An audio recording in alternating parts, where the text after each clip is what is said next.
Well, it's lovely to be out on such a sunny evening in Edinburgh, but it's a shame that we have to be out tonight protesting against the two-child cap and the rate clause, well more than a year since Alison Thewlis, my colleague at Westminster, first spotted it in the small print of a Tory budget. Very glad to see such a huge demonstration today and so many people still coming along 1 year after the rate clause came into force to show their opposition to this vile and despicable policy.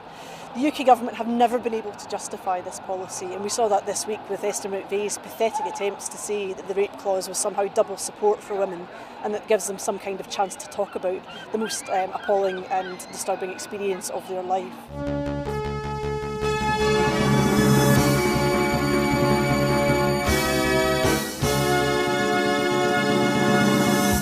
As you can see behind me, we're at the very beginning of the All Under One Banner rally. You can obviously hear the pipers behind me as events are about to kick off.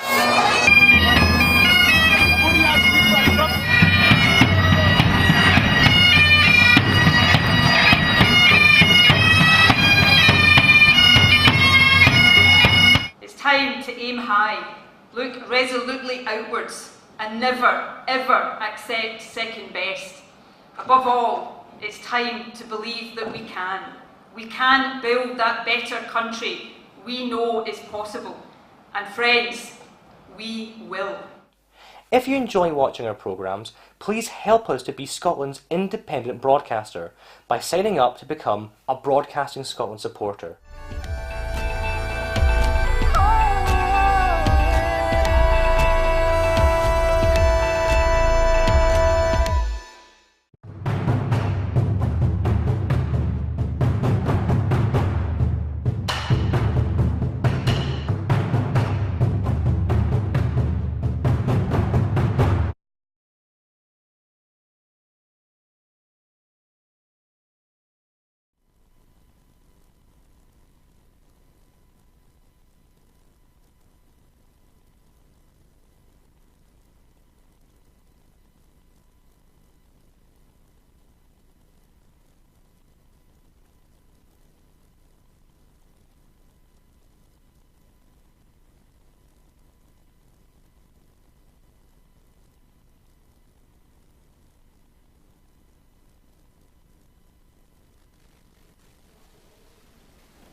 The next item of business is a statement by Jean Freeman on health and care update. The Cabinet Secretary will take questions at the end of her statement, so there should be no interventions or interruptions. And I call on Jean Freeman. 10 minutes, please, Cabinet Secretary. Thank you, Presiding Officer. This year we are rightly celebrating 70 years of our National Health Service. Across this chamber we have expressed our pride in our health and social care services and the remarkable commitment of our staff across the country. And while there is indeed much to celebrate, it is also our responsibility to look ahead to see what must be done to make sure that the whole system is equipped for the future. Over the coming weeks, I will set out what I believe to be important milestones in the journey we need to take. Today, I am publishing our understanding of the overall financial climate in which we will be working, our expectation of future demand, and the demand that places on future resourcing. Over the coming weeks, I will also provide an update on our NHS estate, setting the scene for a more detailed capital investment strategy I intend to bring to Parliament before the end of this financial year. And as I have set out to the Health Committee, I will, in the coming weeks, bring our plan to substantially and sustainably improve waiting times to this chamber. These important strategic developments underline our commitment to transparency and accountability and are supported by the regular reporting of the financial position for our NHS boards and integration authorities. All of these elements combined will provide the clarity necessary for the important discussion we need to have about the future shape of our NHS and social care services. The Scottish Government's Health and Social Care Delivery Plan highlights the necessity of achieving long-term financial stability of our health and care system. The financial framework directly supports the delivery plan and sets out in more detail the potential approach and the types of initiatives required to deliver a financially balanced and sustainable health and social care system.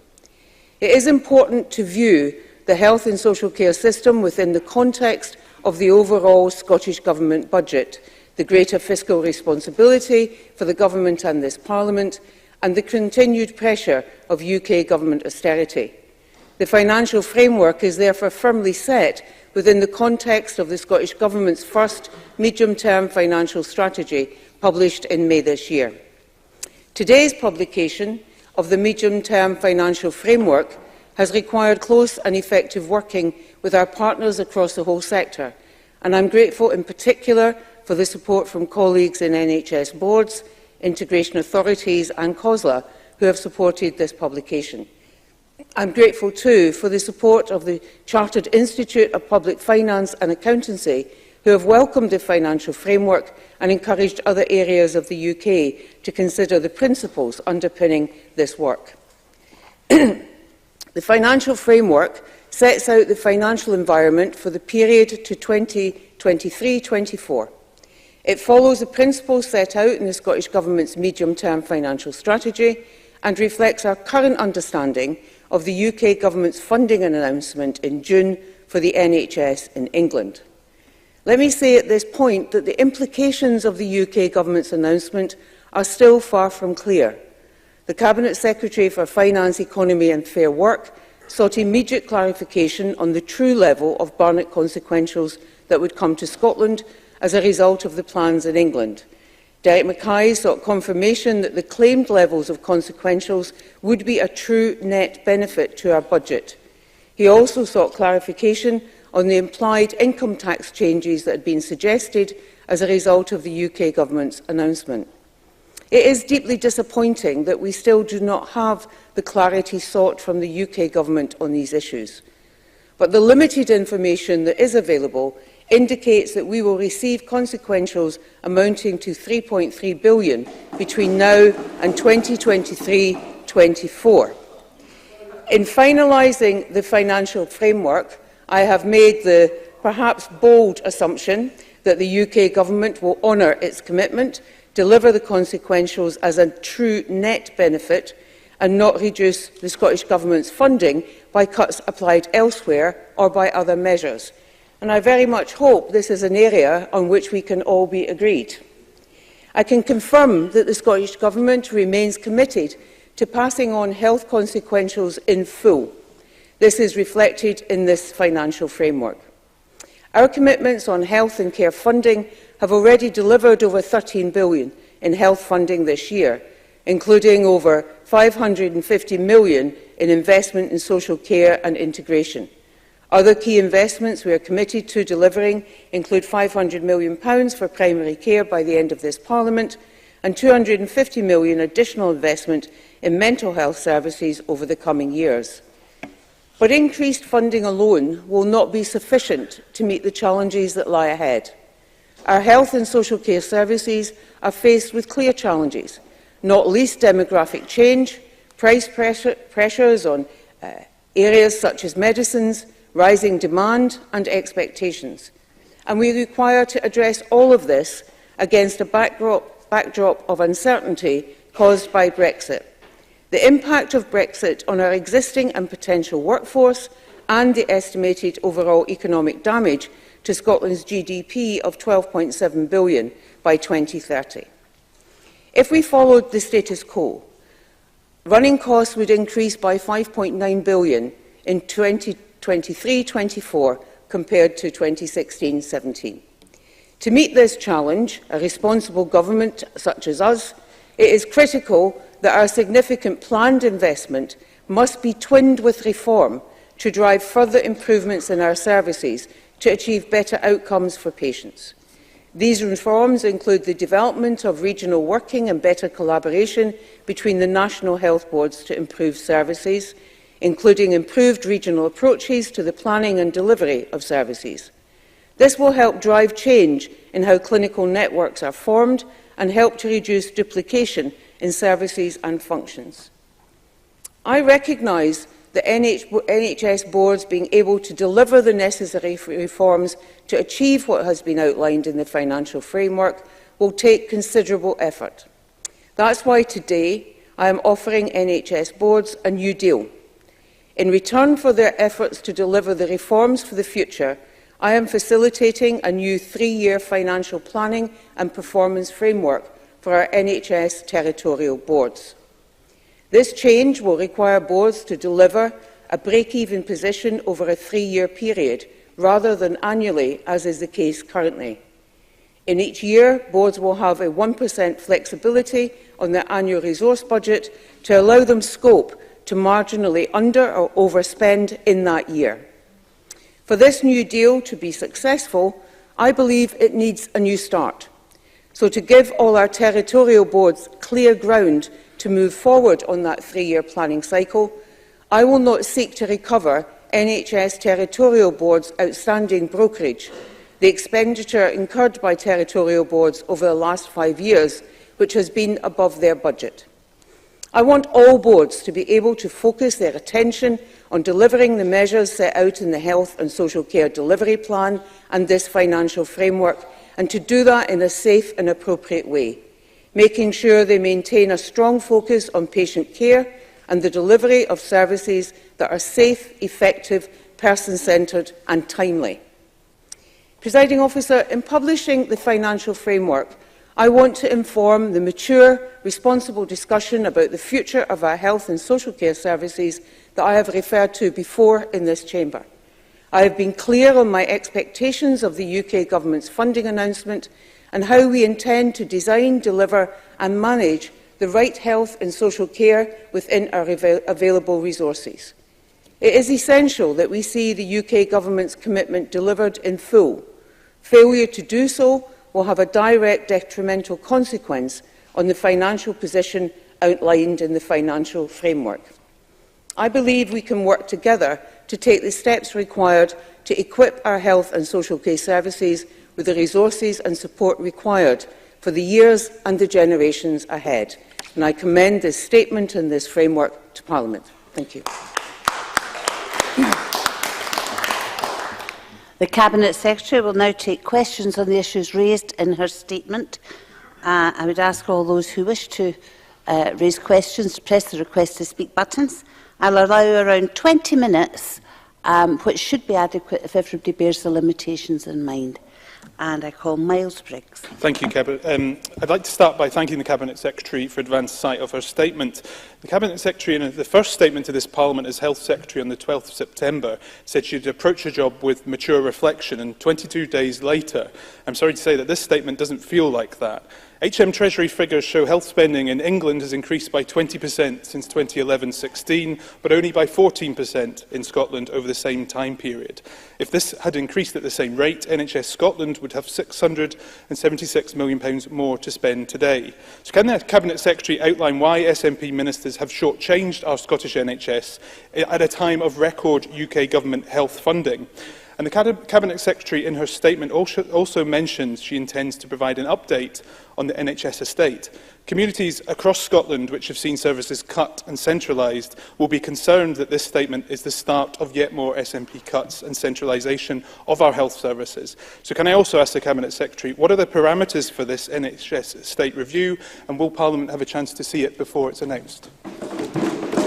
Jean Freeman. Thank you very much. I'm grateful to Mr Briggs for his questions. I have to start, though, by disagreeing with him. Health spending in Scotland is 7.1% higher than in the UK as a whole. So let's be clear about the facts here. And let's be clear that this government is not shortchanging anyone. And in terms of the estate, Mr Briggs, the only reason people would be concerned is if once more the Conservatives in this chamber put out false accusations and claims that are then rebutted by us, but serve to do nothing more than add to concern and upset amongst the constituents you claim to represent. I am looking for a mature, reflective discussion, and I really do hope that the Conservative benches show themselves able to rise to that challenge and get involved with us in planning our health service for the future. Anna Sarwar.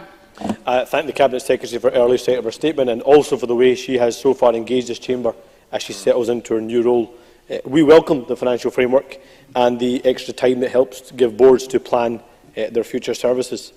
From previous FOI responses, health boards have told us that they are expecting to make over £1 billion of savings over the course of this Parliament. Can the Cabinet Secretary set out how this medium-term financial framework impacts on those figures and what levels of cuts health boards will be expecting to make over the next 3 years? The Cabinet Secretary will also recognise that local government budgets impact on social care services. So can she also set out again what this means for IGB budgets and any savings that they have to make? The statement also confirms that all brokerage over the last 5 years is to be written off. We have to recognise that the financial mismanagement that's happened in these boards has happened under this government. So can the Cabinet Secretary say how much this is going to cost and whether she has confidence in the financial management of health boards going forward? And finally, we welcome at last some honesty from the government on their plans for service reform. So can the Cabinet Secretary commit to setting out her plans to this chamber at a future date and also ensuring full public consultation? Jean Freeman. Thank you very much. I'm grateful to Mr Sarwar for his questions. Can I be clear, in terms of savings that boards are required to make, this is the case, and indeed always has been the case, that the money that boards save is retained by boards for allocation to other areas of spend. So these are not cuts. These are savings that we ask boards to make in order that they can use that resource in other areas of their spend. The money does not come back to me or to Scottish Government. It comes and stays with those boards for them to use to improve on the services that they have. In terms of IJB budgets, the financial framework clearly is for the service as a whole. And we have across, in terms of the money from local government, but most importantly in terms of the money from this government and from health spend, contributed significantly to the IJBs and to the work that they are doing. They have a degree of flexibility already because they are part of the local government accounting system. And what I am looking to do is provide the same degree of 3-year planning cycle, and I'm grateful to Mr Sarwar for welcoming that, as we already have with those IJBs. Mr Sarwar raises an important point about financial management. All of our boards are required to ensure and to report and to demonstrate, not just in the reporting that they do that is publicly available, but in the regular contact between my officials and their finance officers, that they are prudently managing the budgets that they have and they are seeking value for money. There are pressures that come on boards, as indeed on the health budget overall, that we have little control over. Inflation in terms of drug prices and so on. We have made positive decisions in terms of pay awards, which will be another pressure. But nonetheless, boards do have to financially manage their resources with some care. And where boards have in the past not shown themselves able to do that, or shown themselves needing some additional skills or improvement, I want to assure Mr Sarwar that my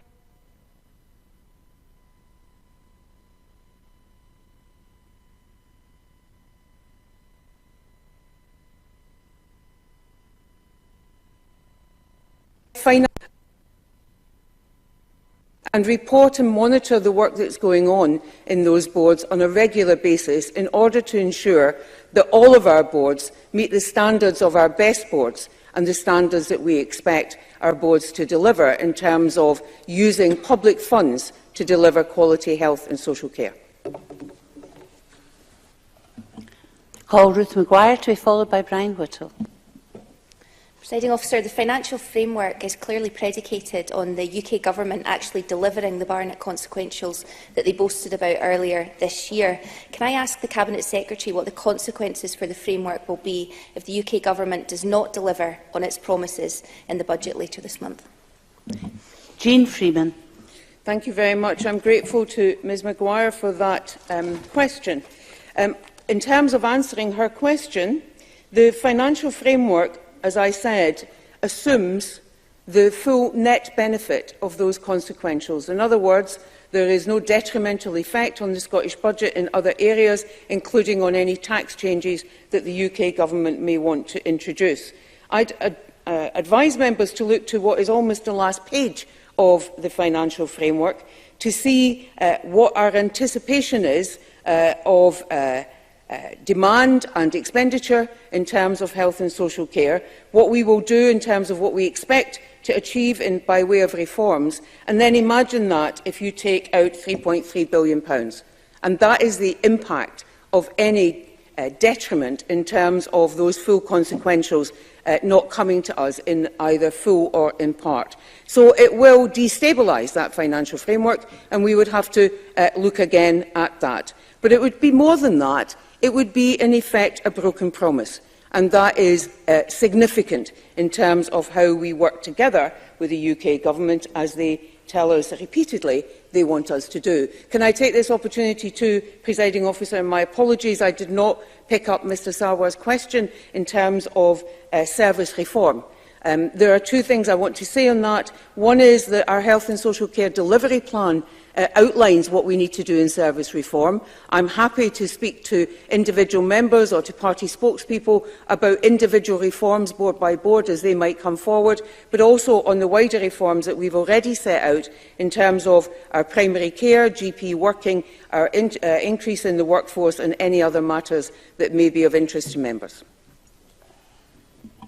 Brian Whittle, followed by David Stewart. Thank you, Deputy Presiding Officer. I have to say, I was hoping with a change of Cabinet Secretary we might get a change of approach, but it reminds me of the words of Roger Daltrey's, meet the new boss, same as the old boss. But can I try and ask the Cabinet Secretary, given the reported struggles of your constituency Health Board, Ayrshire Arm, to meet its financial obligations, both its existing and future, how does she anticipate these new proposals will impact on the delivery of a number of procedures, including cancer treatment and cataract surgery, which are already areas of concern in our area? Jean Freeman. Thank you very much. I think we're probably, well, we might not all be agreed, but many of us agreed that wasn't actually Roger Daltrey that said that. But that aside, this is the Cabinet Secretary for Health and Sport, and I'm sure, Mr Whittle, you and I will work very well in the weeks ahead. In terms of your question on waiting times, what we need to understand is what this is the setting out of the medium-term financial framework. Our understanding of the financial pressures set against the demands, set against what we know we need to do, assuming full net consequentials from the UK Government, and therefore what the position looks like as we go forward. Members who have had the opportunity will see that even with those reforms, there is still a financial challenge there, and we need to work together to address that future financial challenge. We need to do some of that now, and that's the mature conversation that I live in hope for. In terms of waiting times, as Mr Whittle, I'm sure, heard me say, I will come to this Parliament with a plan for improved and sustainable improvement in our waiting times, including those times that he mentioned, and the resourcing that I will then outline, I commit to that, is indeed taken account of in this framework. David Stewart, followed by Alison Johnson. Thank you, Presiding Officer. And whilst I welcome many of the initiatives in the statement, such as waiving brokerage, could I ask the Cabinet Secretary about the key underlying trends that have caused financial instability in many boards, such as NHS Highland?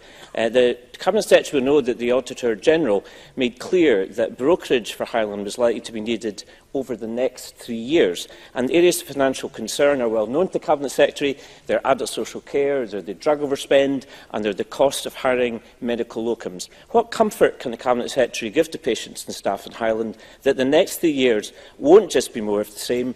Or is she saying, as Bob Dylan said, that the times they are changing? Jean Freeman. Thank you, Mr Stewart. Okay, so I'm not going to get into a competition, right, quoting songs, although I'm pleased that both members, have actually gone for songs in my era. That's a comfort to me. Mr Stewart makes an important point, and it partly links, I believe, to what Mr Sarwar was asking me, which is about it's fine, and I appreciate the fact that they welcome that we are in effect clearing the slate, introducing that 3-year planning cycle, giving that degree of flexibility year on year within those 3 years. But the end position for each of our territorial boards at the end of 3 years is that they have to break even. So we cannot continue with a situation where boards have significant overspends on their budgets, but albeit that those spends have been on patient care.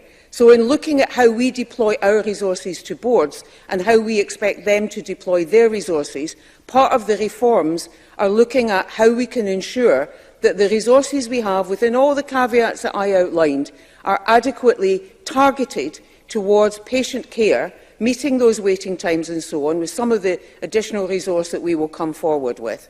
And that we also value our workforce, we increase our recruitment, and we meet those pay pressures that I talked about.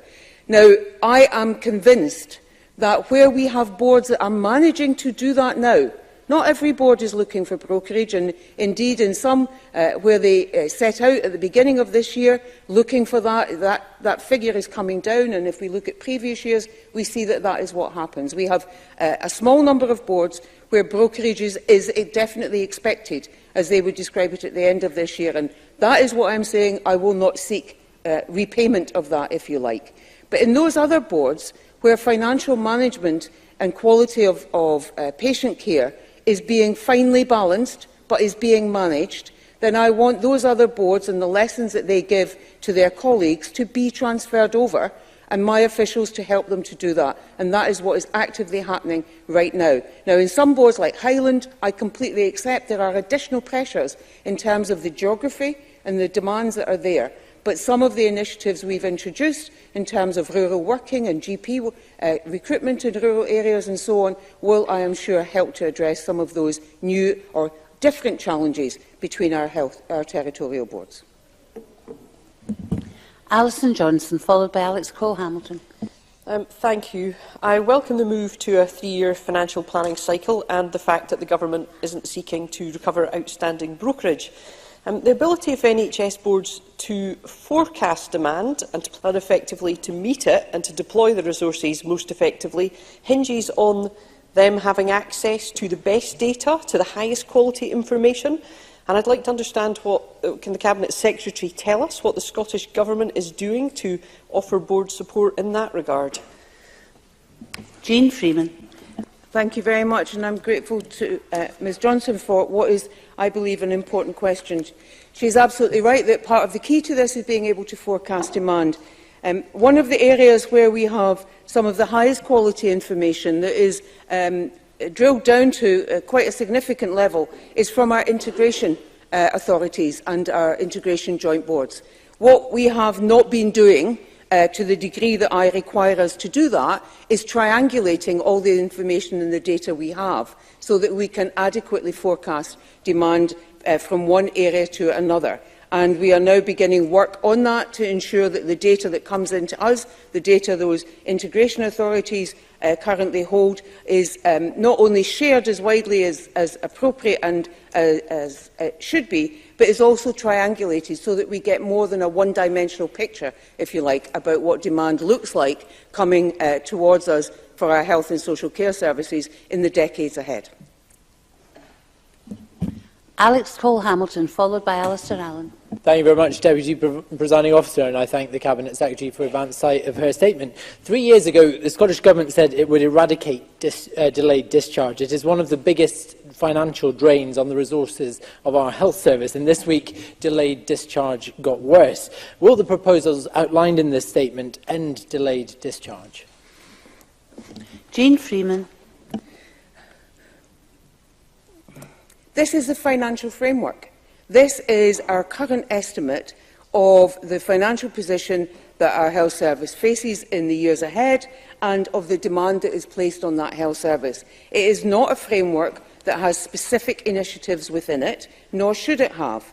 The waiting times plan that I will bring forward, which is looking at improved and sustainability in our waiting times work, which links to delayed discharge, as Mr Cole-Hamilton well knows, will come forward to this Parliament in the coming weeks. And it is there that we will look to see how much further we can make an improvement in delayed discharge. But I would draw his attention to the successful work of the Aberdeen Integration Authority, who successfully, by some significant percentage points, not only brought down delayed discharge, but also brought down unscheduled bed days, if you like, in hospital.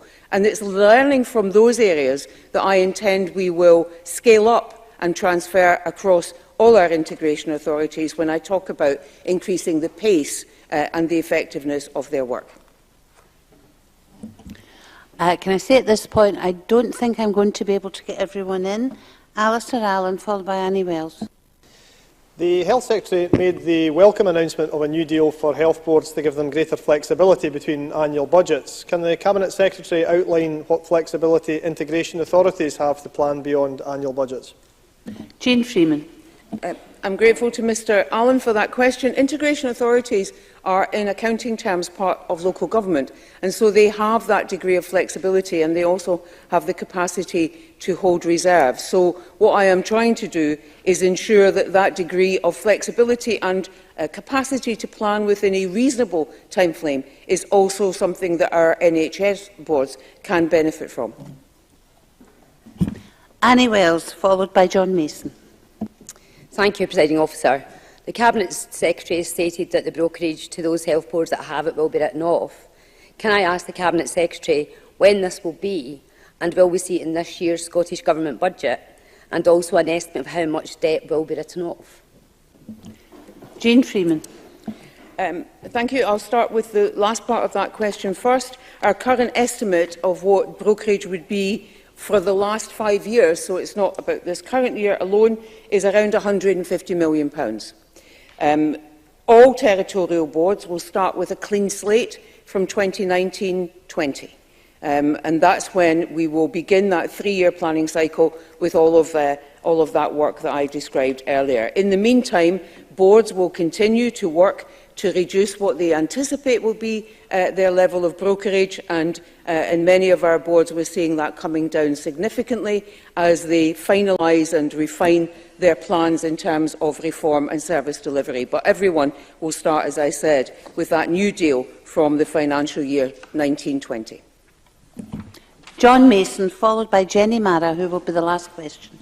Thank you. The Cabinet Secretary mentioned Brexit in her statement, and presumably that could have an impact both on the economy and less taxes, which would put a pressure on the NHS, as well as a potential shortage of staff, both skilled and unskilled. Does she think the UK Government understands these extra pressures on our NHS? Jane Freeman. Well, thank you. I'm grateful to Mr Mason for his question. I don't have insight into the minds of UK Government ministers, but by their actions it appears to me that they do not understand, or if they do, they are not taking sufficiently seriously the impact of Brexit on our health service, not just in Scotland, but the health service in England and in Wales, and indeed in Northern Ireland. All of us benefit significantly from EU nationals being valued, skilled, experienced members of our workforce. We also all benefit from our own workforce being able to work in EU countries. We benefit from the mutual recognition of qualifications. We benefit from being part of, and in Scotland's case, leading members of, international research collaboratives, which themselves produce significant input to our economy. So there is a great deal here that is at risk and that is troublesome and worrying, and I hope that the more we repeat it, and I look to colleagues across this chamber to assist us in this, not least those colleagues on my left-hand side, that we begin to get the clarity we need from the UK Government, and they begin to demonstrate that if they do understand this, then they are going to act to do something about it. Jenny Mara. Can I welcome and congratulate the Cabinet Secretary on the financial framework today? It's been recommended for some time now, it's been long awaited, and I do feel that the Conservative front bench have really misjudged the advance that has been made today, because it allows us to make the shift to the care that we need. A point of clarification, if I may, Presiding Officer. The Cabinet Secretary said she will write off all outstanding brokerage. Now, she knows that NHS Tayside has a projected deficit of £18.7 million for this financial year. Will she write that off as well, so that we can really start with a clean sheet to make that shift of care that we need? Thank you. Jean Freeman. I'm grateful to Ms Mara for that question and for her recognition, as I believe actually colleagues on the Labour benches have done, of the importance of this financial framework and what it actually is as opposed to what it's not. That's an important question that she asked, and by my answer earlier, that all health boards will start with a clean slate from the financial year 2019 to 2020, then I believe I'm answering and saying yes, that will be the case. There will be no brokerage look to be recovered where that additional spend has been on patient care from the end of this year. We move forward from 1920 to that 3-year cycle and that clean slate. That concludes questioning on the Cabinet Secretary's statement. My apologies to Rona Mackay, who wished to ask a question. Can I say to members that we have eaten into time for the next debate, but we still didn't manage to get through all the questions. Give a couple of moments for folk to get organised.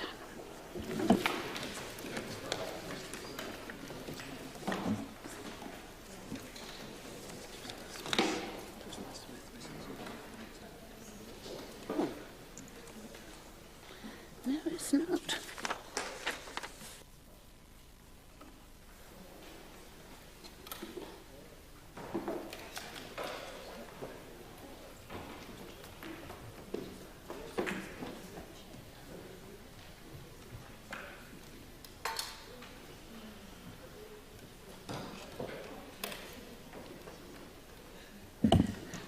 The next item of business is debate on motion 14194 in the name of Joe FitzPatrick on Women and Girls in Sport Week.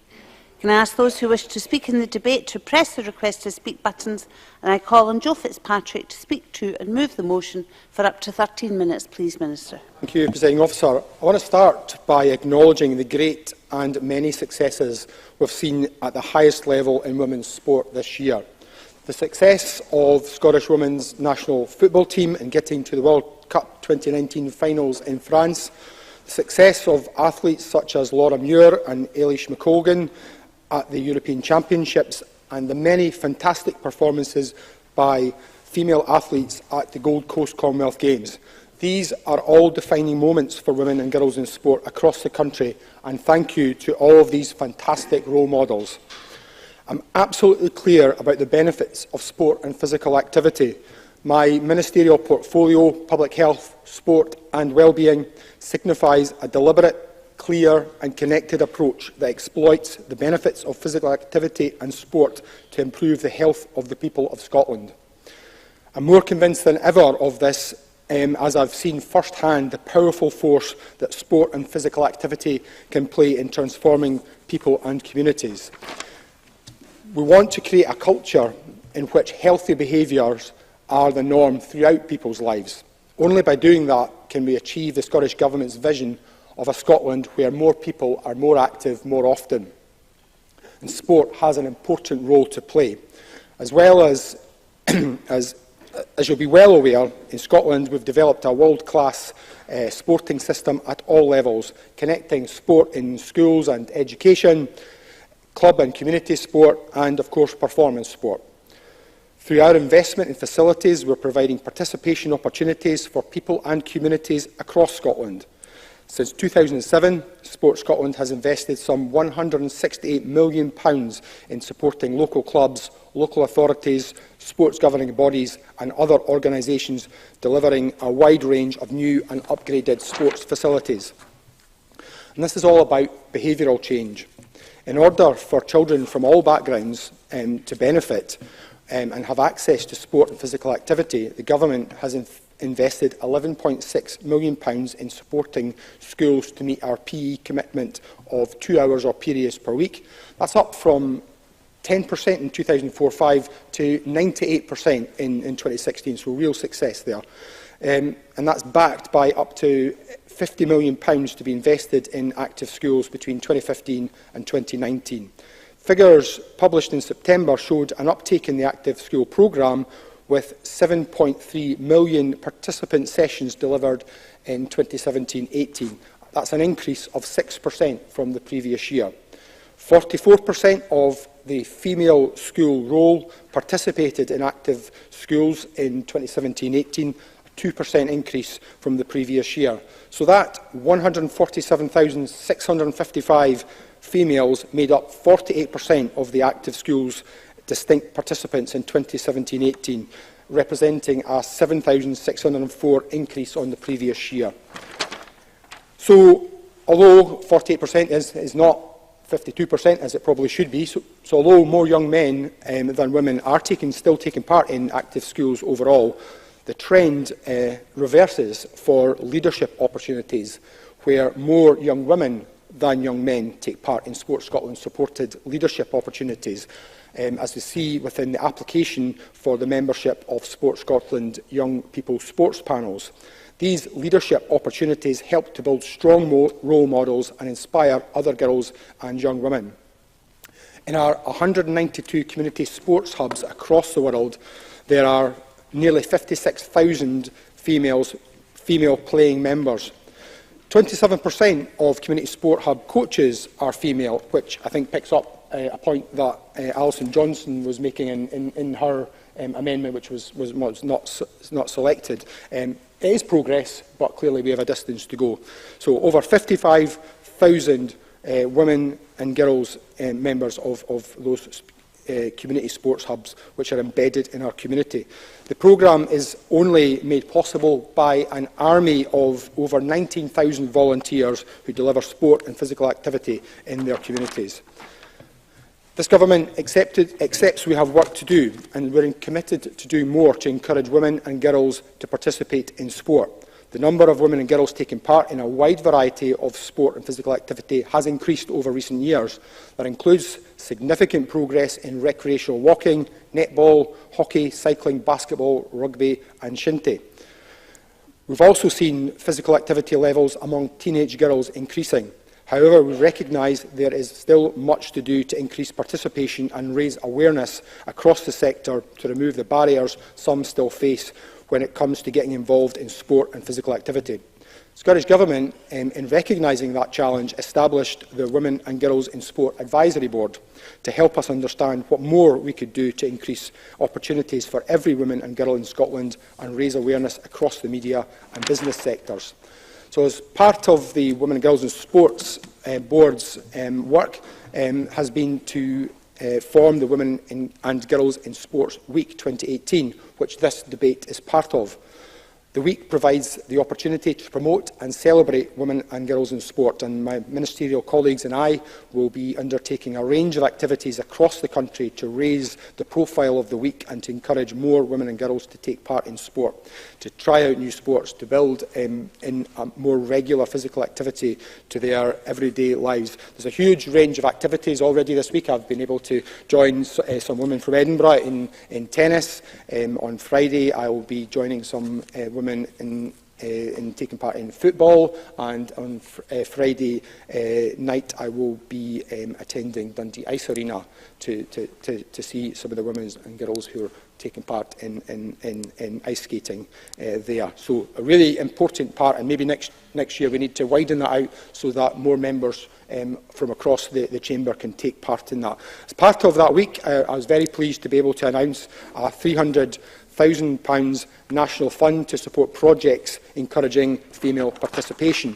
Funding awards will range from between £10,000 and £30,000, building on the 2017 Sporting Equality Fund that was awarded to projects such as wheelchair basketball in Glasgow, netball across Scotland and bike packing adventures in the Highlands. The continuation of that fund of funding for this type of projects will continue to help encourage the inactive and encourage them into physical activity. I think everyone must agree that there is a lot of really good work going on across Scotland, and I'm really pleased that as I've gone around the country in the maybe nearly 4 months now since I became Sports Minister, the understanding of the importance of physical activity and sport to people's physical and mental health is embedded right across our sporting community at every level. One of the first sporting events I was honoured to be able to take part in was the Euro Championships. And the great thing for me as new Sports Minister was that I was able to engage with and meet lots of people, some at the highest level of European sport, and from every single one of our fantastic governing bodies in Scotland understood the importance of getting people involved in sport at the grassroots level for the success of their sports going forward. And on every occasion, they understood the importance of getting women involved in sport and girls involved in sport as part of that. I've attended a large number of community sports hubs where I've seen sometimes traditional male sports clubs who have grasped the thistle and accepted that they need to do more to encourage women into their sport, into their clubs, whether by extending the range of sports on offer. And I've seen football clubs who've gone out with their comfort zone to encompass women's boxing, which in some areas is been really successful in encouraging some women and girls who are otherwise disconnected from the normal sporting environment into sport. They've found it really exciting. They don't always take part in the competitive part of sport, but I don't think that matters. So we've got women and girls coming to join a boxing club in order to do the training. Then that's what's most important. Some of them will possibly go on to be part of competitive sport, but I don't think that's the primary objective here for me. I think if we can encourage more people at all levels, and particularly women and girls in this week, to engage in sport, then we will naturally find more people moving through into the higher levels of sport, moving from recreational sport into club sport and some on up the, of course. Rachel Hamilton. For taking the intervention. I was a former voluntary netball coach and umpire, and one of the biggest barriers that I found for the girls that were in the club, it was an all-female club, was, you did say that actually all women don't need to go into competitive sport, but ultimately that happens if a woman is quite good at sport. So in this circumstance, some of the girls actually couldn't get the transport, so the school had to fund the bus. We had to take a small fee for the club. We had to get somebody that could drive, and very often the teacher wasn't available to drive the bus, and we weren't qualified to drive the bus. So we found that actually we had to sometimes turn down that competitive edge because of the transport issues that we had. Joe FitzPatrick. I think the member makes an important point that we need to understand if there are barriers to people participating, whether it's from women and girls or people from deprived areas. We need to understand those barriers and try and break them down, because it is so important that we get folk involved in sport. Netball is incidentally one of the sports where we've seen a real uptake, and so the kind of work that Sport Scotland has been leading on has been encouraging, seen an uplift in participation in netball. So that's one particular area where we've got a really good success story. But we do need to understand if there are barriers to people, and women and girls in particular, to taking part in sport, that we need to understand what they are and see if we can find ways around that. And we'll only do that in partnership with our partners, whether that's Sport Scotland, local authorities, schools. We need to understand what the barriers are so that we can take that forward. So the member makes a good point. Coming to a conclusion, this is a really important year. It's been a really positive year for women's sport this year, and I look forward to a huge year for women in sport in 2019, with major events taking place to inspire the nation through Scotland hosting the Euro Under-19s football championships and hosting the prestigious Solheim Cup at Gleneagles. We can also look forward to roaring on our women's football team as they head over to France for the FIFA World Cup. Presiding Officer, in moving the motion in my name, I want to confirm that I will be supporting the amendments from Brian Whittle and Anna Sarwar, and we would have supported the amendment in the name of Alison Johnson, because I think she makes some important points, which is something which I think Sport Scotland have identified and are trying to address. So thank you very much. I now call Brian Whittle to speak to and move Amendment 14194.1 for up to 8 minutes, please. Thank you, Deputy Presiding Officer. I'm delighted to have the opportunity to open this Girls and Women in Sport debate on behalf of the Scottish Conservatives, and we will be supporting the Scottish Government motion, of course, because it has very laudable aims, and we will also support the Labour amendment. I was thinking of how I would look at sort of how women's sport has developed over the years. The name of Marawicza Policja came into my mind, as I was sure it was everybody else's. I would be more than impressed if a number of members knew who I was talking about here. But if I mentioned Zola Budd and Mary Decker-Slaney, I think probably more members would recognise the race that I'm talking about, because in that race, Marawicza Policja won the Olympic 3,000 metre title as the two of them clashed. Why am I mentioning that? Well, because in 1984 Olympic Games, the 3,000 metres was the longest race that women were allowed to participate on the track. And that isn't that far, that isn't that long ago. And so they didn't have the 5,000, they didn't have the 10,000, they didn't have the 20-kilometre walk or the 50-kilometre walk, they didn't have the pole vault, they didn't have the triple jump, they didn't have the hammer. And now we look forward to where we are now, and we're nearly have parity in the Olympic Games. The only one that's now missing is the 50-kilometre walk. I'd also just thought I'd mention that Wendy Sly won the silver in that particular race as well. It's a good friend of mine. I think that these days, predominantly, which is quite interesting for me in Scottish athletics terms, and I unashamedly am going to talk about athletics, it's the women who dominate. It was already mentioned by the Minister, Laura Muir and Eilish McColgan, but we also have to talk about Ailey Doyle, who's I think this year has now reached a record 18 major medals, and now young Zoe Clark, who I've mentioned before, is coming in behind Ailey Doyle, and long may that continue. And there are, I was at the National Training Squad Day a couple of weeks ago, and there are a number of young athletes coming up behind them. But what I did, when Alison Johnson, I know we had a conversation about this. One of the things that did strike me at that event was the lack of numbers of women coaches that were there. It was a national squad day with all the athletes, and I counted a grand total of 1 female coach.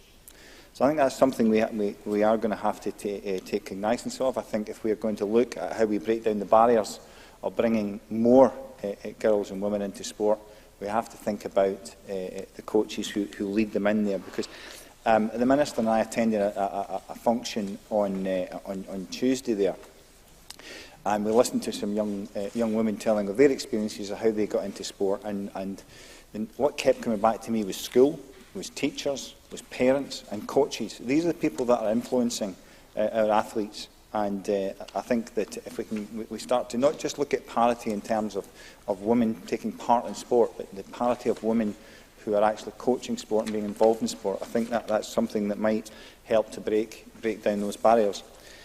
And the other thing that came out for me, was I said at that particular one, it was the continually talking about school. School is going to be a place where a lot of children get their first experiences of sport. And I've long been an advocate that what we should be doing is taking sport and activity to our children rather than waiting for them to come to sport. So I think in schools we have that opportunity, and I think we have to consider that as a major environment where we have to enhance. I think that when we look at school sport, I think we have to start looking at how we link that to extracurricular activity and into community activities, because when I look at the school PE curriculum, I don't see the point of doing 6 weeks of an introductory course to any sport if there is then not a destination for that sport outside of school.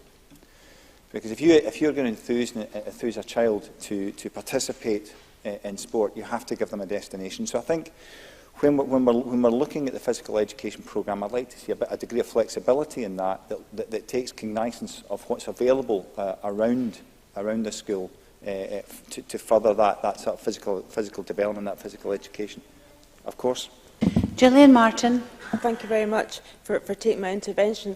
I want to make a point around some of the extracurricular school sports programmes that go on, often they can become quite competitive, and therefore children that maybe don't excel in the sport can also feel excluded. They actually enjoy doing the sport, but they feel excluded because they can become quite competitive. Would you agree with me that it's important that sports for all, not just those that actually naturally excel at it? Brian Whittle. Thank you. Can I thank the member for that intervention and actually lead nicely on to my next point, was how we create that pathway and destination in sport. I think when we look at sport, we often look at a destination as being at the very top end of sport. We look at international sport as when you come in at the bottom, that's where we're heading. But of course, there are many stops on that journey on the way along, and as the member says, sport's fun. Sport is for enjoyment. I think actually what we should be doing is looking at what we're doing in the nursery programme. I think that's where we should be starting. I think that active play within nursery, and we have this programme now where we're going to have 30 hours of free nursery care, which is ostensibly there to help parents get back to work. But in my view, I think we've got 30 hours. We have 30 hours. I will always take an intervention from Marie Todd. Marie Todd. Can I just correct you there, Mr Whittle? The purpose of the expansion in early years in childcare is absolutely about improving the attainment gap, closing it before it ever occurs, before it's apparent at school. You're right, 30 hours is an incredible opportunity to define a different kind of learning, and outdoor learning, I hope very passionately, which naturally is child-led and play-based and gives children lots of physical skills, I hope will be a very core part of the new offering that we have in Scotland. Brian Whittle. Suitably chastised, I come back to my feet. But I think we are actually agreeing that it gives you an opportunity to have that development and that active play and that physical literacy. And then I think then when you go into primary school, that develops into games, into play, that sort of play. And as you go into secondary school, you have that option of taking that sort of literacy into other sports if you want. And there are many examples of sports out there where participation in that sport doesn't mean competitiveness. And I've talked many times about Sam Mullen at the Doon Valley Boxing Club, where he has revolutionised the way that community is seen. And majority of the kids that turn up at that boxing club are not competitive. They go along there to enjoy. So I will go straight to the end of my my speech, if I could. The one thing I wanted to do in supporting the Labour amendment, I wanted to quote Anna Kessel, who said that and I quote, that the schools with kids facing the biggest academic hurdles are often those facing the biggest cuts in their PE programme, and often those are the kids for whom extracurricular sport clubs are not an option. So when it comes to physical education, school is their lifeline. So little wonder then that the privately educated athletes are overrepresented in the Team GB medal tally, with 1/3 of Britain's medallists at the Rio 2016 Games have attended a fee-paying school. So, can I say, in conclusion, we will, of course, support the Scottish Government's motion this evening in recognising the development of women's sport over the years and continue to celebrate those achievements. And in doing so, Presiding Officer, we must also recognise that there are a section of society that in many cases have less opportunity than their male counterparts, and that inequality of opportunity exists in many groups in our society, and our aim should be to have an equal opportunity irrespective of background or personal circumstance, and I move the amendment in my name. I call Anna Sarwar to speak to and move Amendment 14194.2 for up to 7 minutes, please. Presiding Officer, I move the amendment in my name. This is an important debate and I welcome the Scottish Government's motion, both in content and tone. It's important not because of what we say in here, but because of the importance of involving more women and girls in sport and physical activity. Because the reality is, and it's a long-standing issue, not one just for this government, but for previous governments too, it is a tough nut to crack. And that there is still a huge disparity between those participation levels of women and girls with those of men and boys. And while there are very close similarities in participation rates in early years, those levels sadly move apart significantly and over a short period of time from around the age of 11 or 12. From about that age onward, the gap is intolerably large. And between the ages of 11 to 12 and then 13 to 15, the level of participation drops by 1/3 amongst girls, but only by 1% amongst boys of the same age. Just half the number of girls aged 13 to 15 meet the recommended physical activity guidelines compared to boys of the same age, and in the 16 to 24 age range, 9 out of 10 men get the guidelines, while only 6 out of 10 women did so. And even in the oldest age range, 1/3 of men met the guidelines, compared to only 1 out of 5 women. Addressing that participation gap is why this debate is so important, and that's partly why a dedicated Women and Girls in Sports Week is so important too. The benefits of participating in sport and physical activity are well documented and well recognised, from the obvious physical health benefits and the role physical activity plays in tackling weight-related health problems such as obesity, to the role physical activity also plays in promoting mental well-being. I'm told it also helps you sleep better and improves your mood too. I can tell lots of members in this chamber, including myself, don't get enough exercise. But there are many benefits to being active, and the continued focus, as it is now, should be on early years activity. Presiding Officer, if a child is inactive, it is much more likely that a child will grow into an inactive adult. But exposing children to enjoyable sport or physical activities at a young age means it is much more likely that a child will continue those activities into and through adulthood, particularly if the child is involved with a club while still at school. They are then much more likely to remain at a club level member after leaving school. That is why I welcome the Scottish Government's continued support for the Active Schools programme. It was started by Labour almost 15 years ago, and it has supported pupils to enjoy a huge range of activities and supported thousands of volunteers into volunteering in sport. And while in recent years there has been a small shift in participation rates, it's clear there is still a long way to go. Our own amendment recognises the success, but I have to say to the Minister gently, and this is not a party political point, far from it, because I recognise it impacts on all political parties and all previous governments too, that progress has been very limited. And it does concern me that we are still not making sufficient progress quickly enough in this area. Our own amendment also recognises the link between poverty levels. Of course, happy to. Brian Whittle. I thank Anna Sauer for taking that intervention. In supporting your amendment, I was, which I didn't say in there, what I was considering was, if you look at the health budget, it's £13 billion, and you look at the sports budget, £29 million. The reason we haven't made the progress is we haven't got the finance to upscale some of the good work that's been done out there. Anna Starwer. I think Brian Whittle makes a fair point. The other point I make is it's the National Health Service rather than the National Ill Health Service. So we want a National Health Service that helps promote health and well-being, to actually save money in the longer term as well, and also allow people to live longer, healthier, happier and more active lives. As I said, our own amendment recognises the link between poverty levels and the levels of physical activity. Participation rates among women in the least deprived areas are 50% higher than those in the most deprived areas. A staggering difference, a 50% difference between the least and most deprived areas. Participating in sport can come with a hefty price tag too, be it for clothing or equipment or even venue hire. Not every family can afford to pay the £40 or £50 it is for a five-a-side football pitch, for example, on one evening during the week. And that's why we have to look at how we can have affordable or free access to sport. And not only are we seeing lower levels of women and girls participating overall, we are seeing those levels depressing even further due to the impact of poverty. It's partly for this reason that I do hope the Government, and as the Minister set out, will be supporting our amendment today.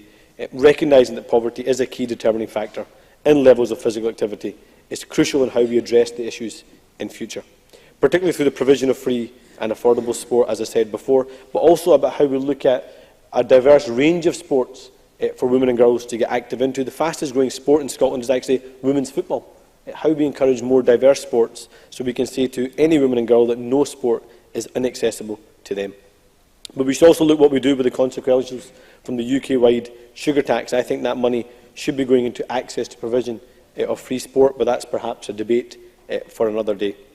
And the final reason why I'm pleased the Government will support our amendment is the recognition of the part role models can play in encouraging and inspiring others.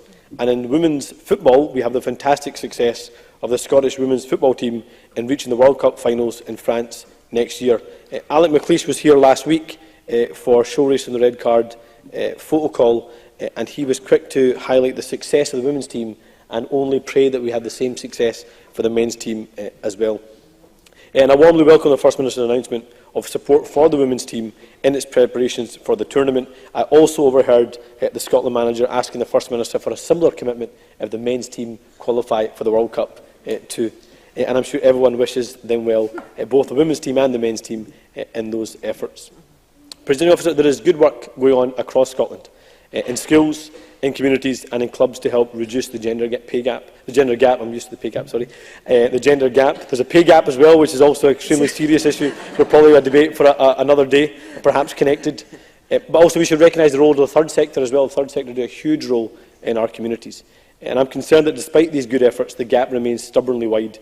So perhaps when the Minister gets the opportunity today, they can say what more the Scottish Government thinks can be done and how we can measure that impact in the future, so that in 10 years' time, we're not still talking about a stubborn gender gap and still talking about women and girls in Sports Week. Instead, we're talking about having successfully closed that gap, and that women and girls of all ages and all backgrounds are enjoying the many benefits sport and physical activity has to offer. And I'll say finally, in closing, Deputy Presiding Officer, in any endeavour the Government makes in this regard, they will have our full support. Call Alison Johnson for up to 6 minutes, please. Thank you, Presiding Officer. I'd like to draw attention to my register of interests. I'm really pleased to be taking part in this debate this afternoon. I think this is a subject that needs greater focus. I really welcome Women and Girls in Sport Week and thank those organisations who have provided briefings. I'd like to thank Sports Scotland, and I'd also like to thank the Edinburgh Mavericks Korfball Club. This is a sport where the team is made up of 4 men and 4 women, and 3 female players will be competing in the European Korfball Championships in the Netherlands from the 12th to the 21st of October. That's 3 women players from Edinburgh.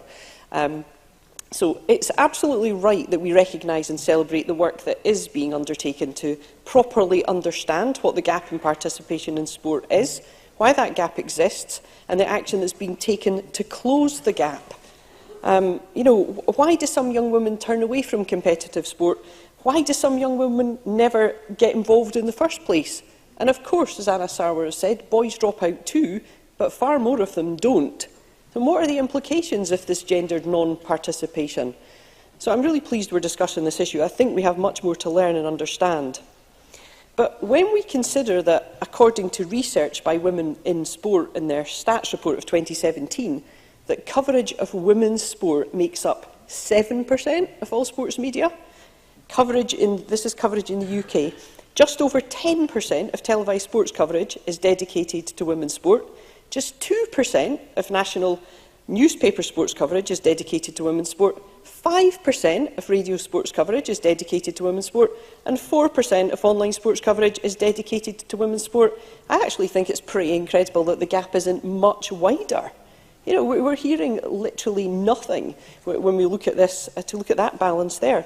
And of course, some of the spaces that sport takes place in are very masculinised indeed. Now, we know that physical inactivity is one of the leading risk factors of death globally.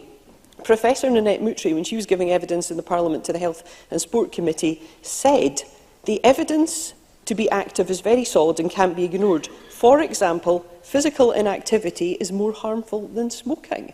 That's Professor Nanette Moutry saying that to us. I think this Parliament has shown that it can be really bold when it acts to improve public health. I'm really proud of the action the Parliament took in preventing smoking in public places. The evidence was clear that smoking was a leading cause of disease and premature death, and Parliament acted. And we need to get bold when it comes to physical inactivity. And I appreciate that the issue of physical inactivity is a broader one than that of the low rates of women and girls taking part in sport, but these issues are very closely related.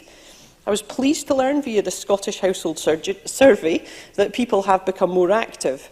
We know that participation is greater among those who are more highly qualified. We know that participation is lowest in the most deprived areas. And I was really privileged to host the wonderful Paths for All Awards last week in Parliament, a truly memorable evening that the Minister enjoyed too, and one that demonstrated that the benefits of walking go way beyond physical health. I can't commend walking enough. The Minister said it doesn't all have to be about competition, but if you want to, take up the step count challenge, Minister? Well, it begins on the 29th of October. We'll see how we get on there. And walking does really well in terms of gender equality, with 69% of men and 71% of women taking part in recreational walking. That's recreational walking that's soon going to become very competitive. But we do know that if we take walking out of the equation, then just over half of adults take part in physical activity. And we see that far more men participate than women in sporting activities, as Anna Sarwar mentioned. So, you know, the impact of habit beginning early in life can't be overstated. In her PhD thesis on everyday geographies of girls' experiences of physical activity, gender, health and bodies, Dr Morgan Windram-Geddes, who has been in this Parliament speaking to the cross-party group on children and young people, she pointed out that policy is concerned with children's bodies in respect to weight, fat and obesity, and to what children can and should do to decrease their body's weights to satisfy health policy. And she comes to the conclusion that the way to improve girls' participation in sport is to get away from this obsession with weight and to begin to focus more on enjoyment. She writes that girls' experiences are multiple and diverse. An activity which one girl enjoyed was loathed by another girl. Having to wear white t-shirts and black shorts for PE kit was hated by one girl, but not given another thought by a different girl. Doing PE with the boys was reflected on positively by some girls and met with fear and anxiety by others. Girls and women face particular barriers and challenges in engaging with sport. I think this obsession with women's bodies, their fitness otherwise, you know, this focus on the need to appear on the beach in a bikini, it's become regarded as completely normal. I don't see many, you know, magazine covers selling themselves with pictures of men in or out of their bathing shorts pre or after an exercise programme. So I think we have to change this focus. I do think play has an essential role to play here. The cost of access to sports centres has been mentioned. Absolutely. There should be a cost beyond which we cannot go at a national level. The access to some sports centres in this city, quite frankly, is prohibitive. We've seen some really good work in specific sports. Obviously, myself, you know, I've been involved in athletics all my life, and I think we are a particularly good brand with a very good, strong story to sell when it comes to that. Other sports are beginning to catch up, but I'd like us to come back to this chamber perhaps next year and look to ensure that this gap has closed markedly. Still much more to do, but looking forward to working with colleagues to achieve this. Thank you. Thank you. And I call Liam MacArthur. Thank you, Presiding Officer. There are many high points of being Orkney's MSP, but I have to say, as a sporting fanatic, being asked to co-host Orkney's Sportsperson of the Year over the last couple of years has been right up there. BBC Radio Orkney's Robbie Fraser does a good Des Lynam to my poor man's Gary Lineker. Anyway, we've bagged the gig again for next year, proving that we must be doing something right or just being cheap as a clincher. But at the most recent awards, I was delighted but not at all surprised when the shortlist for the top individual award was made up of 3 of Orkney's highly impressive young female athletes. Hannah Bevan, already a Scottish powerlifting champion, who earlier this summer announced herself as a British record holder in the 47 kg category.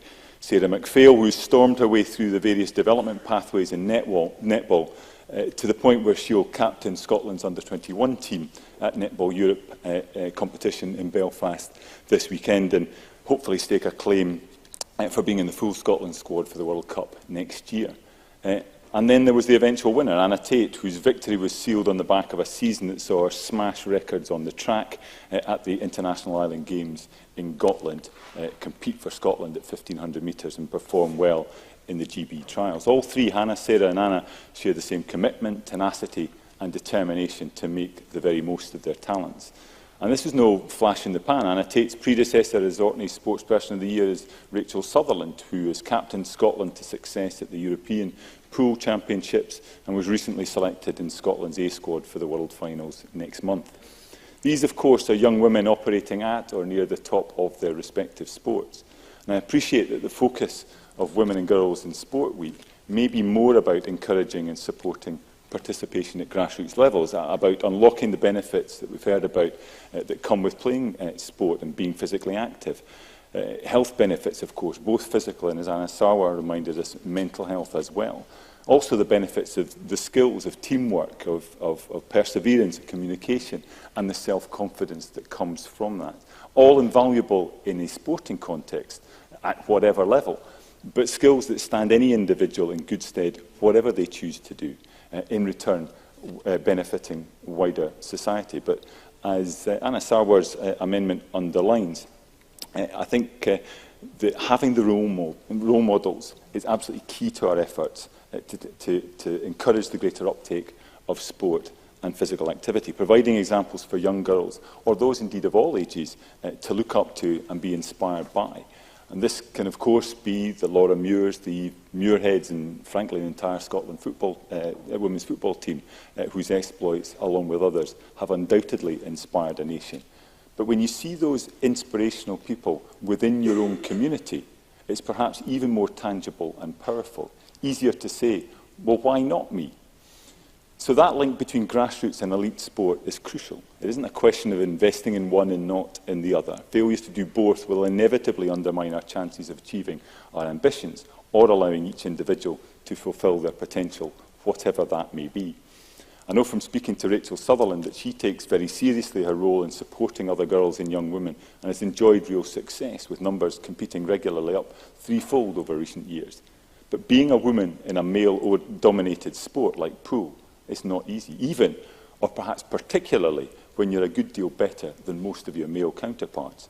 And I suspect the same applies in other sports, including rugby, yet having watched the spectacular rise in popularity and success of the Orkney Dragons, I'm pretty confident that this is a group of women that can meet most of those challenges in their stride.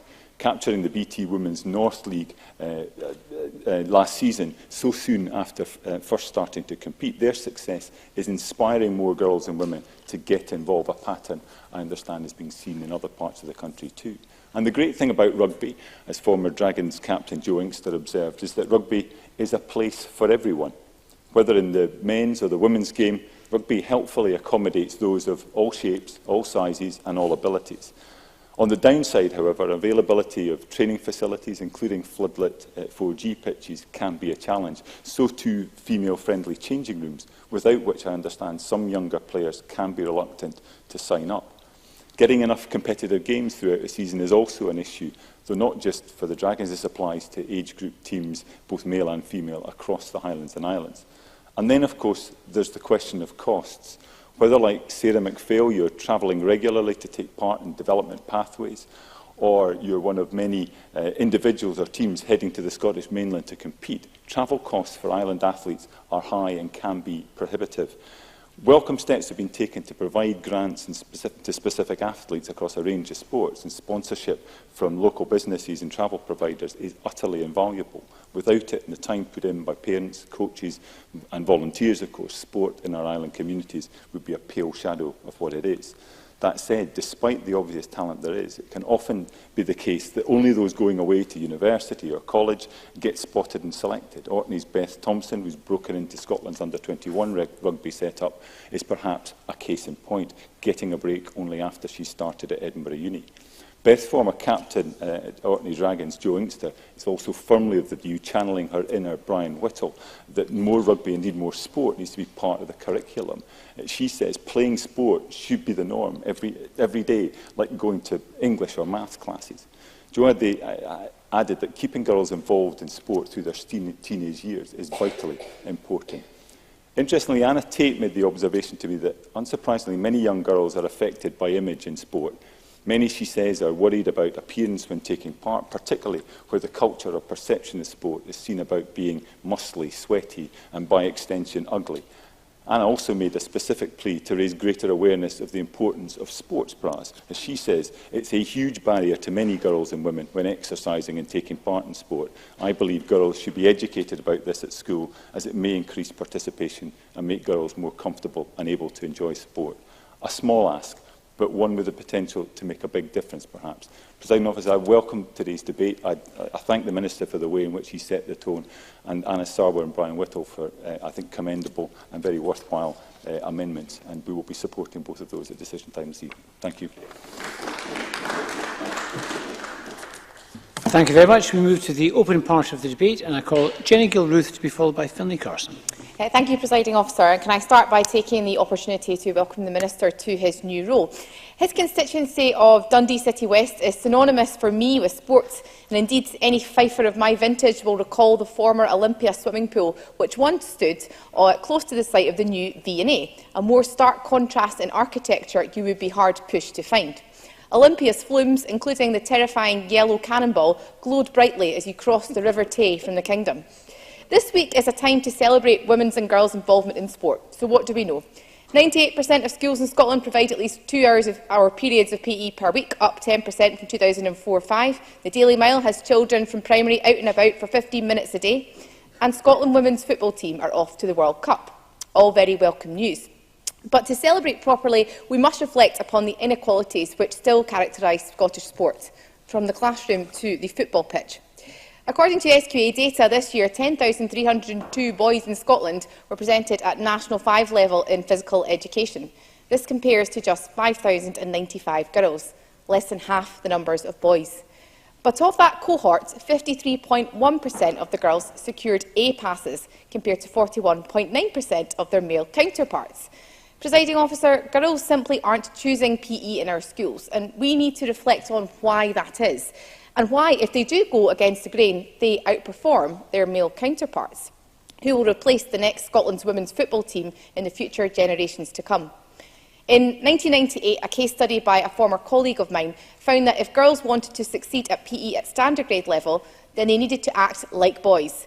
Boys were much more likely to be selected to demonstrate in class. She argued, some 20 years ago now, that physical education had created a generation of lost girls. We must now look at what the data is telling us. What are the reasons today, in 2018, which mean that less than half of the amount of girls in S4 choose PE over their male counterparts? On this note, I was delighted to note the announcement yesterday from the Government to commit £300,000 to projects to help get more women and girls into sport. And I've previously raised linking the health and education portfolios to tackle the attainment gap, so perhaps there's an opportunity here to link sport with promoting academic attainment more broadly, as Brian Whittle alluded to in his contribution today. Presiding Officer, as a former member of the Parliament's Health and Sport Committee, we published the report Sport for Everyone in November 2017. And as Abertay University told us, children who have had a poor experience in school are less likely to stick with sport and exercise as they go into adulthood. Much like closing the poverty-related attainment gap, therefore, early intervention is key to ensure that children develop a positive affiliation with sport. Indeed, there are proven links between academic attainment and sport, with a 2014 Public Health England report on linking between pupil health and wellbeing and attainment, finding a positive association exists between academic attainment and physical activity levels in pupils. On that, I was glad to see specific mention in the Greens amendment today, although I know it's not been taken, of the socio-economic disadvantage which also exists. We must acknowledge that access to sport from the youngest age is obviously predicated on social stratification. The poorer you are, the less likely you are to have access to sport from the outset. That, for me, is why physical education in school holds the key to closing the socio-economic gap in opportunity, because if mum or dad or someone isn't running about to football, hockey, swimming, dancing, what chance have you otherwise to succeed in sport? What chance have you even just to try it? School is the leveller, and I firmly believe that there should be more done to invest in our PE departments nationally. I am grateful to the Scottish Sports Association ahead of today's debate for the following information on women when it comes to sport. We note that it leads to a 20 to 40% reduced risk of breast cancer, increased confidence with young women in the UK having some of the lowest levels of confidence in Europe, a pay gap difference potentially of up to 8% higher earnings. Presiding Officer, reducing cancer rates, improving wellbeing, closing the gender-related pay gap, all policies this Government seeks to advance. Perhaps sport could be the answer to all three. It is also welcome news, therefore, that the SSA will receive an extra £70,000 of government funding for 2018-19 to increase the representation of women and minority ethnic communities in sport. I very much hope that some of this funding will be used to work directly with our secondary schools to make a difference where it counts. For example, widening access to the school estate, which was highlighted as an opportunity in the recent Health Committee report previously mentioned. Presiding Officer, I remember the last time that Scotland's men's team qualified for the World Cup. The year was 1998. Delamitri was singing Don't Come Home Too Soon, and I'd managed to buy myself a reduced-price Umbro strip from the Wellgate in Dundee. It was a good time to be a Scotland supporter, briefly. In 2018, that hope still exists, encompassed in the ethos of Scotland's women's team. And I am so proud that this SNP government has committed to fund our national squad, allowing those who aren't professionals to train full-time from January. But perhaps we can also be proud of Vivienne McLaren, the chair of Scotland's women's football, who explained to This Week's Scotland on Sunday why the team rejects bids for sponsorship from alcohol or gambling companies. She said, "We don't want to take money where there's girls playing football out there who can't afford to get to training. We're trying to help clubs support their players. There's kids that can't afford football boots, and yet there's alcohol and gambling brands around a lot of sports." She's right. Vivienne's attitude is inspirational, and yet there are so many other Scottish women like her involved in sport. Liz McColgan, Eve Muirhead, Lindsay Sharp, all role models of their own time who deserve to be celebrated. But, Presiding Officer, Scotland needs more female sporting role models, and to get them, we need to find out why so few continue to pick PE in school. It isn't aptitude, as the exam results tell us. To challenge gender segregation in sport, we need to go back to the classroom. To ensure sport for all. Thank you.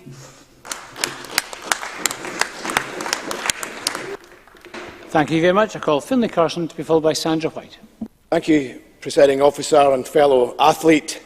As someone who's been a lifelong sports fan, and I must declare an interest, of a father having a daughter I regard as my sporting star, I'm delighted to be taking part in this debate.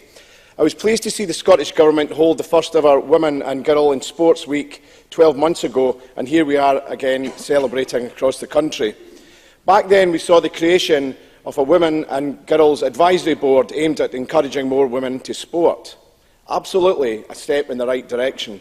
But 1 year on, as we take part in today's debate, there remains a lot of hard work to do to ensure there is equity and equality of provision, not just in regards to addressing the disparity between boys and girls, or with regards to the link between deprivation and low participation, but also between rural and urban areas. Many barriers remain, and these are particularly prevalent in rural Galloway and West Dumfries, where our budding female athletes often find their opportunities limited and or face barriers in terms of transport costs and access to suitable facilities. Galloway athletes like Joe Muir, an international modern pentathlete, or Kirsty Yates competing in the shot put, have had amazing success despite the barriers that rurality brings. And these barriers are still there for our young athletes in our region. Joe, Kirsty and my own daughter's sporting careers required them to travel, in some instances, more than 3 times a week from Galloway to Glasgow or Edinburgh or Sheffield for coaching, and to travel hundreds of miles to take part in various competitions. Today's motion from the Government refers to the positive work being done by Active Schools and what they're doing in terms of increasing the participation of girls. But this is not the case when you look at what's happened in Dumfries and Galloway. Only this year, the Labour SNP administration saw fit to restructure and cut its active school budget, reducing it by 81,000, which in turn affects the match funding from Sports Scotland. Sadly, that trend is set to continue in the coming years, with potentially another 120,000 set to be cut over the next 2 years on current projections. I would hardly say that that was a positive message being sent out when we want to increase participation. Only last week, a teacher contacted me bemoaning the lack of sports in school. His school, inter-schools games such as netball and basketball have been cancelled down to transport costs. This is wholly detrimental to sporting development at a vital age in school when our youngsters are perhaps deciding whether to pursue a sporting career or not, or simply to decide to keep active. With rural communities already suffering for social isolation, I believe today offers a perfect opportunity to raise those concerns in order to make the Government aware of the reality in many rural schools. Can I thank Finlay Carson for taking the intervention? I wonder if he could explain how he thinks cutting taxes would help the situation in terms of support for sport in our schools and communities. Finlay Carson. I think you know fine our position is that the important thing to do is to grow the economy, but that again is for another day. With rural communities already suffering from social isolation, I believe today offers a perfect opportunity to raise the concerns. As I started, and I mentioned my daughter Vicky, She is somebody who has succeeded, even though the barriers were put in front of her, she still carried on to pursue her dreams of reaching the top in ice hockey. Despite 6 a.m. starts and 1 a.m. finishes, and often having to drive 3 60-mile trips a week to play for the Solway Sharks, and Dumfries was actually close for us, only having to travel that distance. Others had to travel as far afield as Aberdeen. Now, she recently played in the Czech Republic, and I couldn't be more proud of her because she's got there despite the rurality being a major barrier. But her family were there to support her. Many families who have sons or daughters with equal ability have not been in that position. In some cases, it costed £60 a week just to play ice hockey. As touched on earlier, there are other local success stories in Dumfries and Galloway when it comes to female sports stars. There's too many to mention, but pentathlete Jo Muir from the Hockeyvar has enjoyed success at the European Championships and in the World Cup in her discipline, progressing from being a junior world champion in 2013 to only a few weeks ago overcoming the altitude to claim a top 20 finish in the World Modern Pentathlon Championships in Mexico City. Jo achieved this despite an initial lack of funding and sporting opportunities in Galloway. She's a terrific role model and we're all very proud of her. But it's not just athletics. Vicky Adams, a curler for Portpatrick, was part of the squad that won bronze at the World Olympics and has had gold medal success at the 2013 World Championships and the European Championships in 2011 and 2014. And I was reminded that we've also got a fantastic women's rugby team in the Stuarty Sirens. When it comes to barriers to encouraging girls into sport in my constituency, the lack of role models certainly isn't a barrier because we have them in abundance. But, Presiding Officer, when it comes to rural communities, it's about having the facilities and the training opportunities in place that will allow our girls who wish to participate in sport to hone their skills. Progress continues to be slow and there remains a real concern that the money, both centrally and locally, is not being filtered through into rural communities who need it most. We saw the commitment to increase women's participation in sport in the SNP's programme for government in 2017-18, which is very welcome. But as we celebrate this week, we must see a renewed focus on how to best achieve that and ensure all areas of Scotland benefit. Sports Scotland's corporate plan lays out equalities and inclusion as one of their 3 priorities for improvement and recognises the exclusion that can be experienced in some parts of Scotland. One of the 3 priorities is a commitment to ensure our young people from our most deprived areas, as well as girls and young women, will have access to greater sporting opportunities. This must also have a focus on rural Scotland, where there is a great need for parity, given facilities are simply not on the doorstep, unlike many urban areas. Quite simply, we need literally and metaphorically the promise of a level playing field. Presiding Officer, sport can be a fantastic tool for bringing people together, and I know my daughter Vicky has forged some wonderful friendships through her ice hockey participation. The benefits can't be understated, and that's why I'm regularly contacted by constituents who want to see not only a greater development of sporting facilities, but better and clearer skills development pathways, and these have got to be delivered where they're needed most. We need local authorities like Dumfries and Galloway to be in a position to lead by example, and only then will we see not only further female champions emerge, but happier and healthier constituents in my constituency and indeed across Scotland. Thank you very much. And I call Sandra White to be followed by Claire Baker. Thank you very much, Presiding Officer. It may seem difficult to imagine, but I played hockey, I played netball, I actually ran relay teams. I was very, very sporty when I was younger, basically. And I think one of the reasons for that was the fact that my school was quite close to where I stayed. And I think perhaps in that time most schools were as well. I would walk to school. The schools were open at night time. The schools were open at the weekends, where we could go along and play netball and hockey on the sports fields of the schools. So I think it's something that it's not just to encourage, women and girls. It's also dips into a health portfolio and an education portfolio as well. And if I can pick up on some of the other issues that was raised, Anna Sarwar did raise it, and Alison Johnson and others as well, in regards to the huge big gap.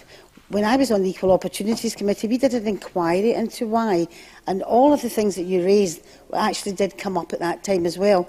But there were other issues too, like social pressure from your peers. That came up, and a cultural issue as well. So I think it's important we do look at that, and we make sure that we address that too. So it's not just one portfolio, it goes through all of the portfolios of the Parliament as well.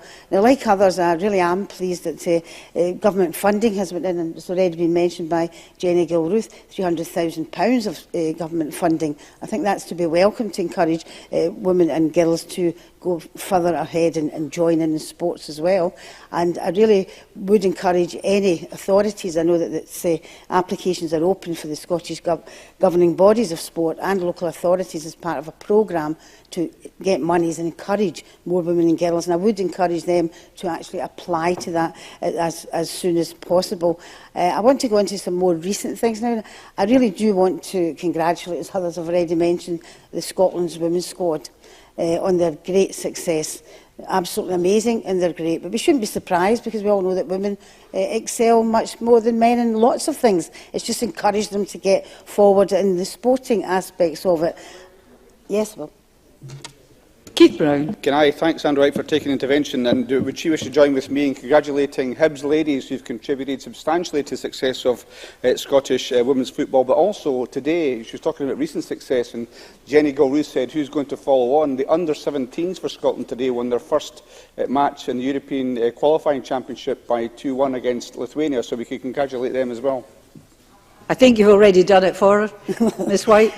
There's no harm in doing it again, Presiding Officer. Absolutely do congratulate them. And what I was going to say was they're all great role models for women and young girls, and may they go on in the future as well. We're in safe hands in that respect.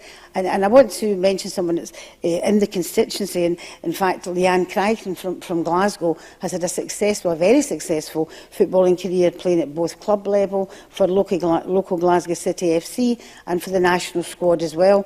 Part of the women's under-19 squad that qualified for the UEFA European Championships in Hungary in 2005.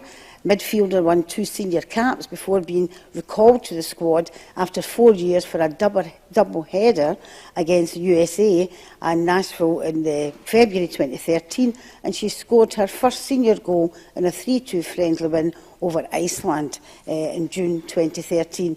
And I'm really pleased, I think Jenny Gilruth had mentioned this as well, the First Minister has given a huge boost, I think, to Scotland's women's national team with additional funding, which will enable the whole squad to train full-time for the FIFA World Cup. And I think that says something to our commitment, but as I say, there's lots of other things to go forward as well. I want to highlight two other initiatives in my constituency.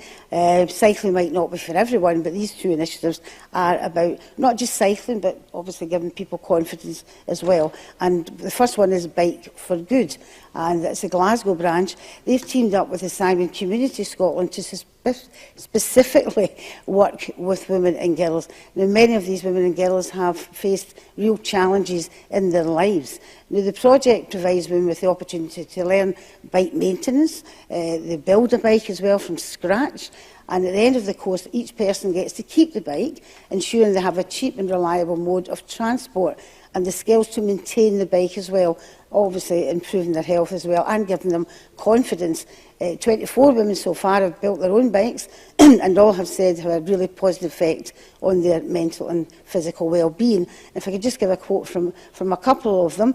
First one says, "I was so nervous before and thought I would be too unfit to get on the bike, but I've been out of it every single day and I've finished building it.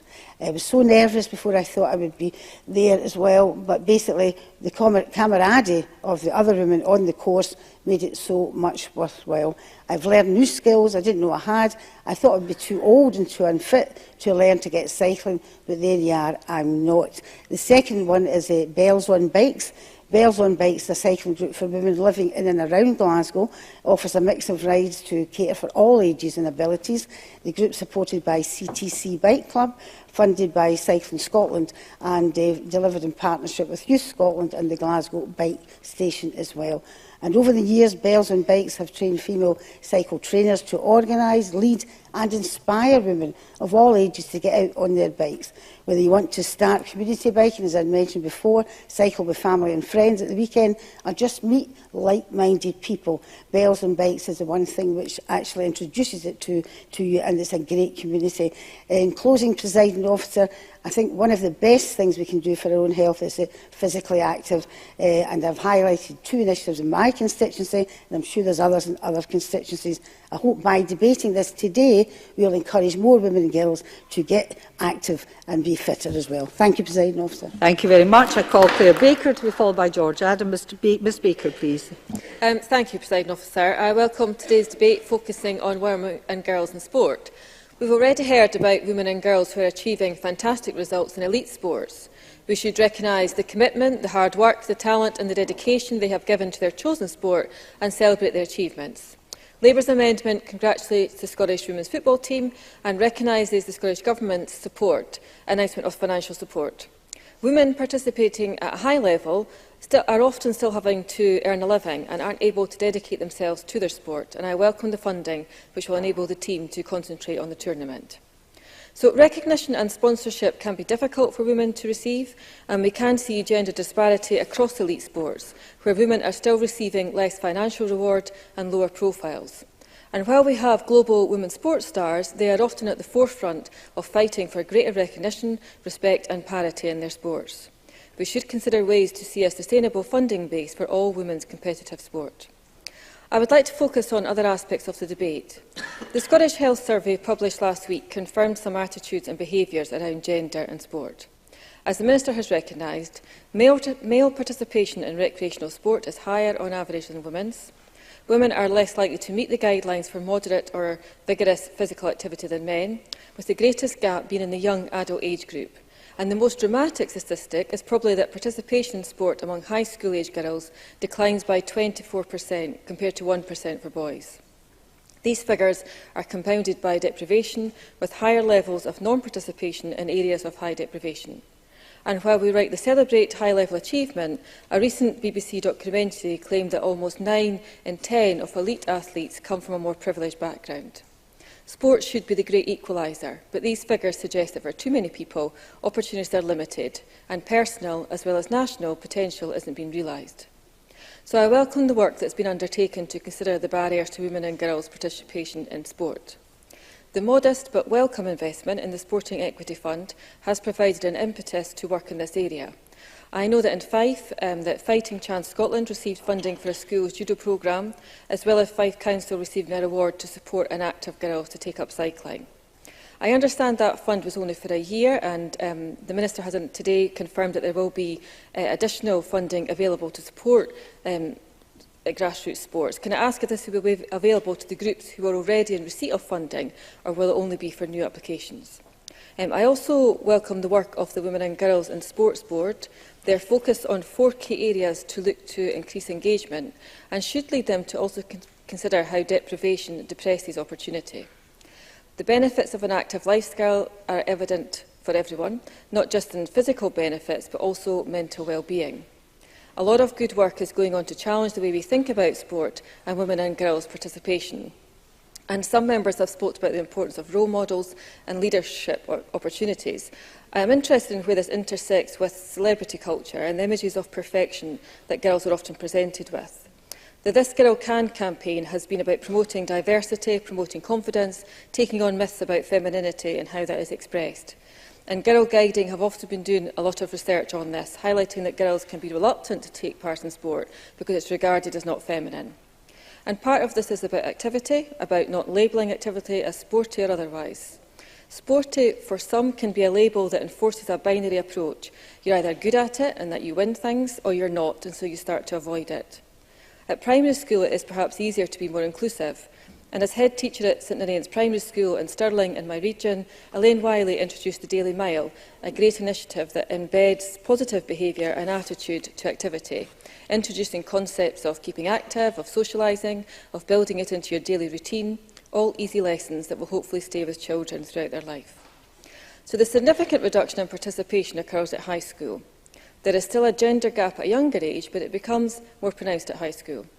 The Health and Support Committee's report, Sport for Everyone, last year, found that a negative experience of sport at that age can practically put girls off for life. There are complicated factors for this. Being more self-conscious about body image can be a factor, and some of the school changing facilities don't lend themselves to privacy. The range of sport on offer for girls doesn't suit everyone, and the lack of choice is a factor in people not participating. And girls and boys taking part in sports together can sometimes encourage judgments and on ability, and also lead to a lack of confidence among girls. The competitive nature of school sports doesn't suit everyone. Now, some of these factors apply equally to boys, but we don't see the same drop-off in activity. But having said that, school activity is really important for closing the participation gap. And while I am aware that sports clubs endeavour to keep their fees minimal, for families on rural income, this can be a challenge. The Active Schools Network, working with Sport Scotland, is an important vehicle for bridging the gap between club activity and schools, and should be supported to provide more free and affordable sports in school. Finally, a related issue is the financial pressures facing our schools. In Fife, I am aware of reports of teacher post reductions, and I've heard concerns over the continuing viability of some girls' sports teams representing their school and taking part in competitions because of a lack of teachers who can do the coaching. This must be avoided, and if it is budget cuts that are creating this situation, the cuts need to be reversed, because while this may look like an easy cut, what is not impacting on core teaching, it is letting down a generation of girls who have shown a commitment to their sport and deserve our support. Thank you. Thank you very much. I call George Adam to be followed by Angus MacDonald. Mr Adam, please. Thank you, Presiding Officer. Sport is an important part of life for the majority of Scots, and we can't get enough of it. But on the whole, we tend to be more spectators than participants. But for the sake of our nation's health, we need to do better, we need to change things, we need to be more involved. I cannot remember, Presiding Officer, the last time I played five-a-side football. Well, the truth is I can remember, but I'm slightly embarrassed for the young man that was fitter and faster that I halved in two as he ran past me at one point as well. But when I played football other times with people of a certain age and a certain speed and ability and fitness, I seem to enjoy it slightly more as well. And I think it's all about making sure that you enjoy sport within your own group of peers as well. And they also say that men's attitudes change when they have a daughter. And, Presiding Officer, that's true, but it's equally the same when you have a granddaughter. You want them to achieve and be part of absolutely everything. And it's equally important for women and girls to see sport as something that they should be involved in. Sometimes we can be too hard on ourselves, as Scotland has a proud tradition in female sport and physical activity, not least the recent success of our national football team making the World Cup finals. Our women footballers are showing the men that Scotland can still qualify for a major tournament. This qualification has excited us all, even more so in Paisley, as St Mirren Park has been the home venue for many of Scotland's national women's team's games. So much so that my wife Stacey has stated that she wants to go to France next year to follow the Tartan Army girls. But, Presiding Officer, she'll be going herself, because unless you change the sittings of Parliament next year, I'll be at my work. But football, as our national sport, should be leading the way in this, because there is much development happening in Paisley with the women's game. This summer, St Mirren FC launched their own women's team, and as is the norm with a club like St Mirren, funding will always be an issue. But it was agreed with a group of female footballers that Paisley would have its first major football side. St Mirren Independent Supporters Association, of which I am the convener and also owns 28% of the club, sponsored their strips, and the women involved raised funding themselves for league entry and their ongoing expenses. This shows that there is no such thing as an impossible task. Difficult and challenging it may be, but they managed to kick off at the start of the season. Yes? Mr Whittle. Thank you, George, for taking the intervention. The Minister and I heard a story the other night from a young female footballer who wasn't allowed to play football at school because they thought she would be too fragile, and she's actually managed to continue on. That sort of attitude is something we have to tackle. Mr Whittle is correct, because that is some of the attitudes that we have to deal with and make sure that we get access for everyone to have access to sports as we move on. But, you know, this isn't the only thing that's happening with the women's game, with the St Mirren women's football team. There's been an increase in teams from what was traditionally called our boys' club. Although that's not the case now, they're all called youth football clubs.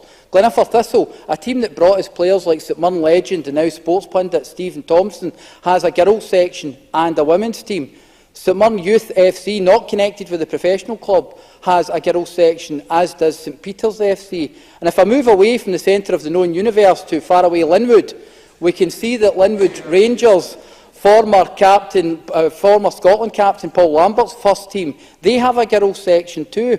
But you may have noticed, Presiding Officer, all the names I've mentioned of famous former professional players have all played for St Mirren, but they're also all male. They're all male. We need to, and we must ensure that young women and girls have their own sporting heroes to look up to and aspire to be like. There needs to be some form of parity between the women's game and the men's game. This will not be easy, and it will require funding and a change of attitude in our national sport by the SFA, SPFL and at club level, and as Mr Whittle explained there, at other levels within the game as well. But supporters also need to look towards women's football in a more positive manner, and that might be the bigger issue for us all. Scotland's women's qualified for the World Cup finals. Their male counterparts haven't been there, as Jenny Gilruth said, since 1998. Ironically, again, in France, we need to ensure that these sportswomen have the heroes they are the heroes to young women today, and they continue their success. That's why I welcome the fact that Scotland's national team squad will be able to train full-time for the FIFA 2019 World Cup with additional funding from the Scottish Government. They'll be full-time from January 2019 ahead of the tournament in France, and this will strengthen the women and girls game in Scotland. St Mirren Football Club chairman and majority shareholder Gordon Scott has already announced that the club are going to go beyond just having their own women's football team. He wants to create St Mirren Women's and Girls Football Academy. Our team in Paisley already knows the success that this has brought our men's team having an academy, and see the opportunity that our club has to develop this further.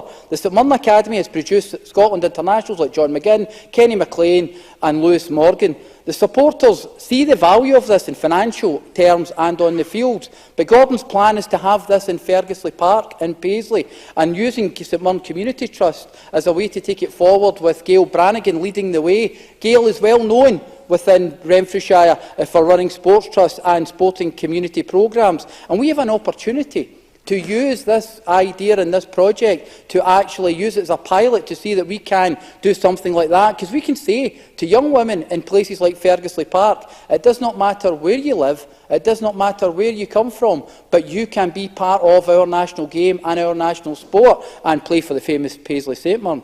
You know, but one thing, all the challenges we'll have in that project will be actually funding. It will be the usual situations that we have. And I would ask the Sports Minister if he'd like to come to St Mirren Park and actually discuss this with Gordon Scott and Gail Brannigan. Presiding Officer, St Mirren use a tagline saying, "Our town, our team." Now we're looking at taking this even further, ensuring that St Mirren are Paisley's team to the whole community.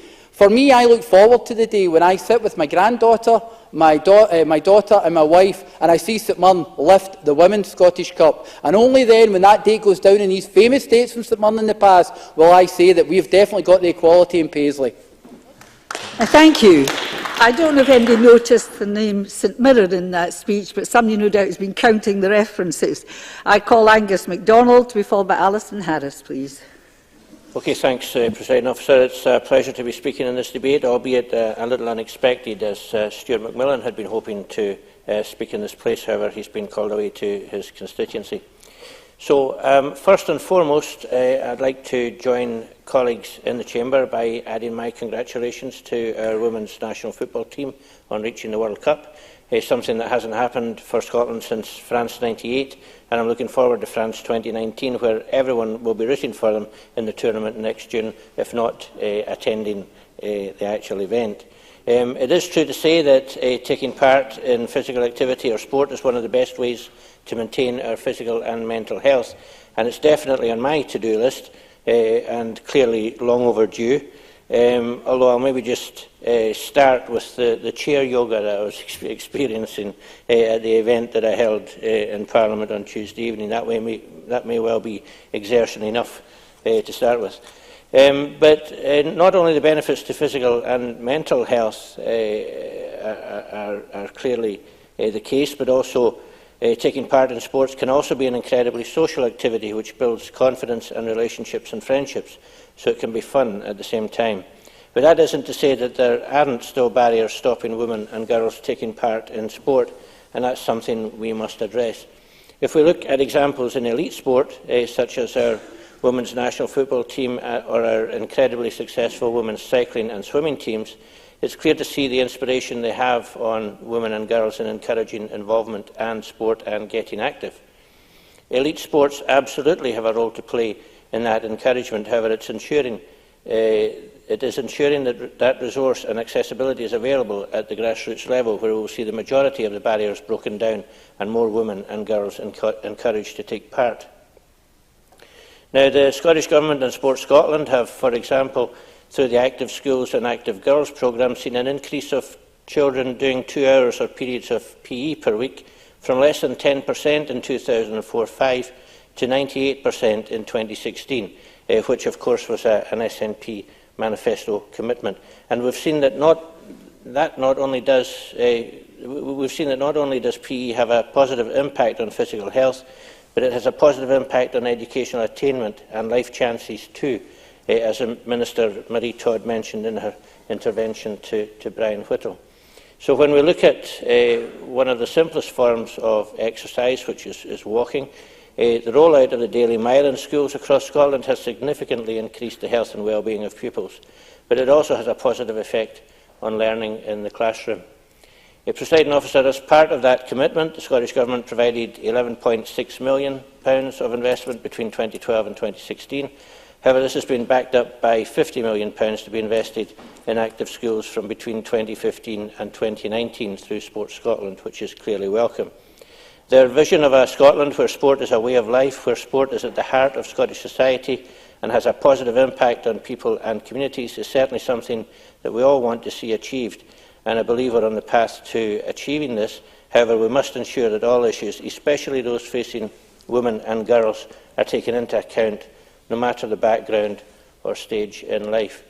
This is something the Women and Girls in Sport Board are passionate about, and it involves recognition that there are different challenges facing women and girls in relation to maintaining healthy levels of physical activity at different stages in their lives.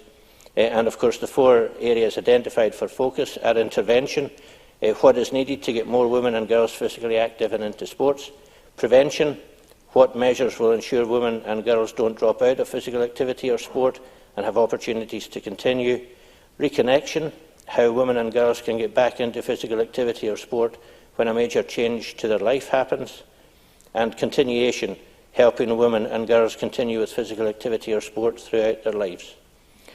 Through campaigns such as the hashtag #SheCanSheWill, which was launched ahead of Scottish Women and Girls in Sport Week, the discussion focuses on women and girls in sport, and through further discussion and understanding, we'll continue to make progress in breaking down the barriers faced.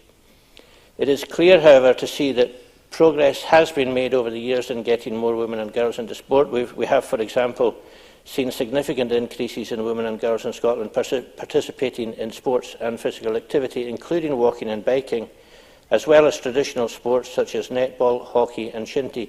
But through funding projects such as Fit for Girls and ensuring that there are grassroots clubs available in communities across Scotland, there are 192 community sports hubs across Scotland, including the Trist Community Sports Hub in Larbert. We also have to look at the increase in participation through active schools in the likes of karate and dodgeball, which has quadrupled in the years between 2011-12 and 2016-17, and sports such as tennis, football, cross-country and gymnastics, which have doubled in participation. These sports have the biggest increase in sessions participated in by girls, which shows that although much more can still be done, we're certainly doing something right. In closing, Presiding Officer, more can and clearly will be done to increase participation of women and girls in sport and physical activity, and certainly more will be done to understand and break more of the barriers down that stop them from doing so.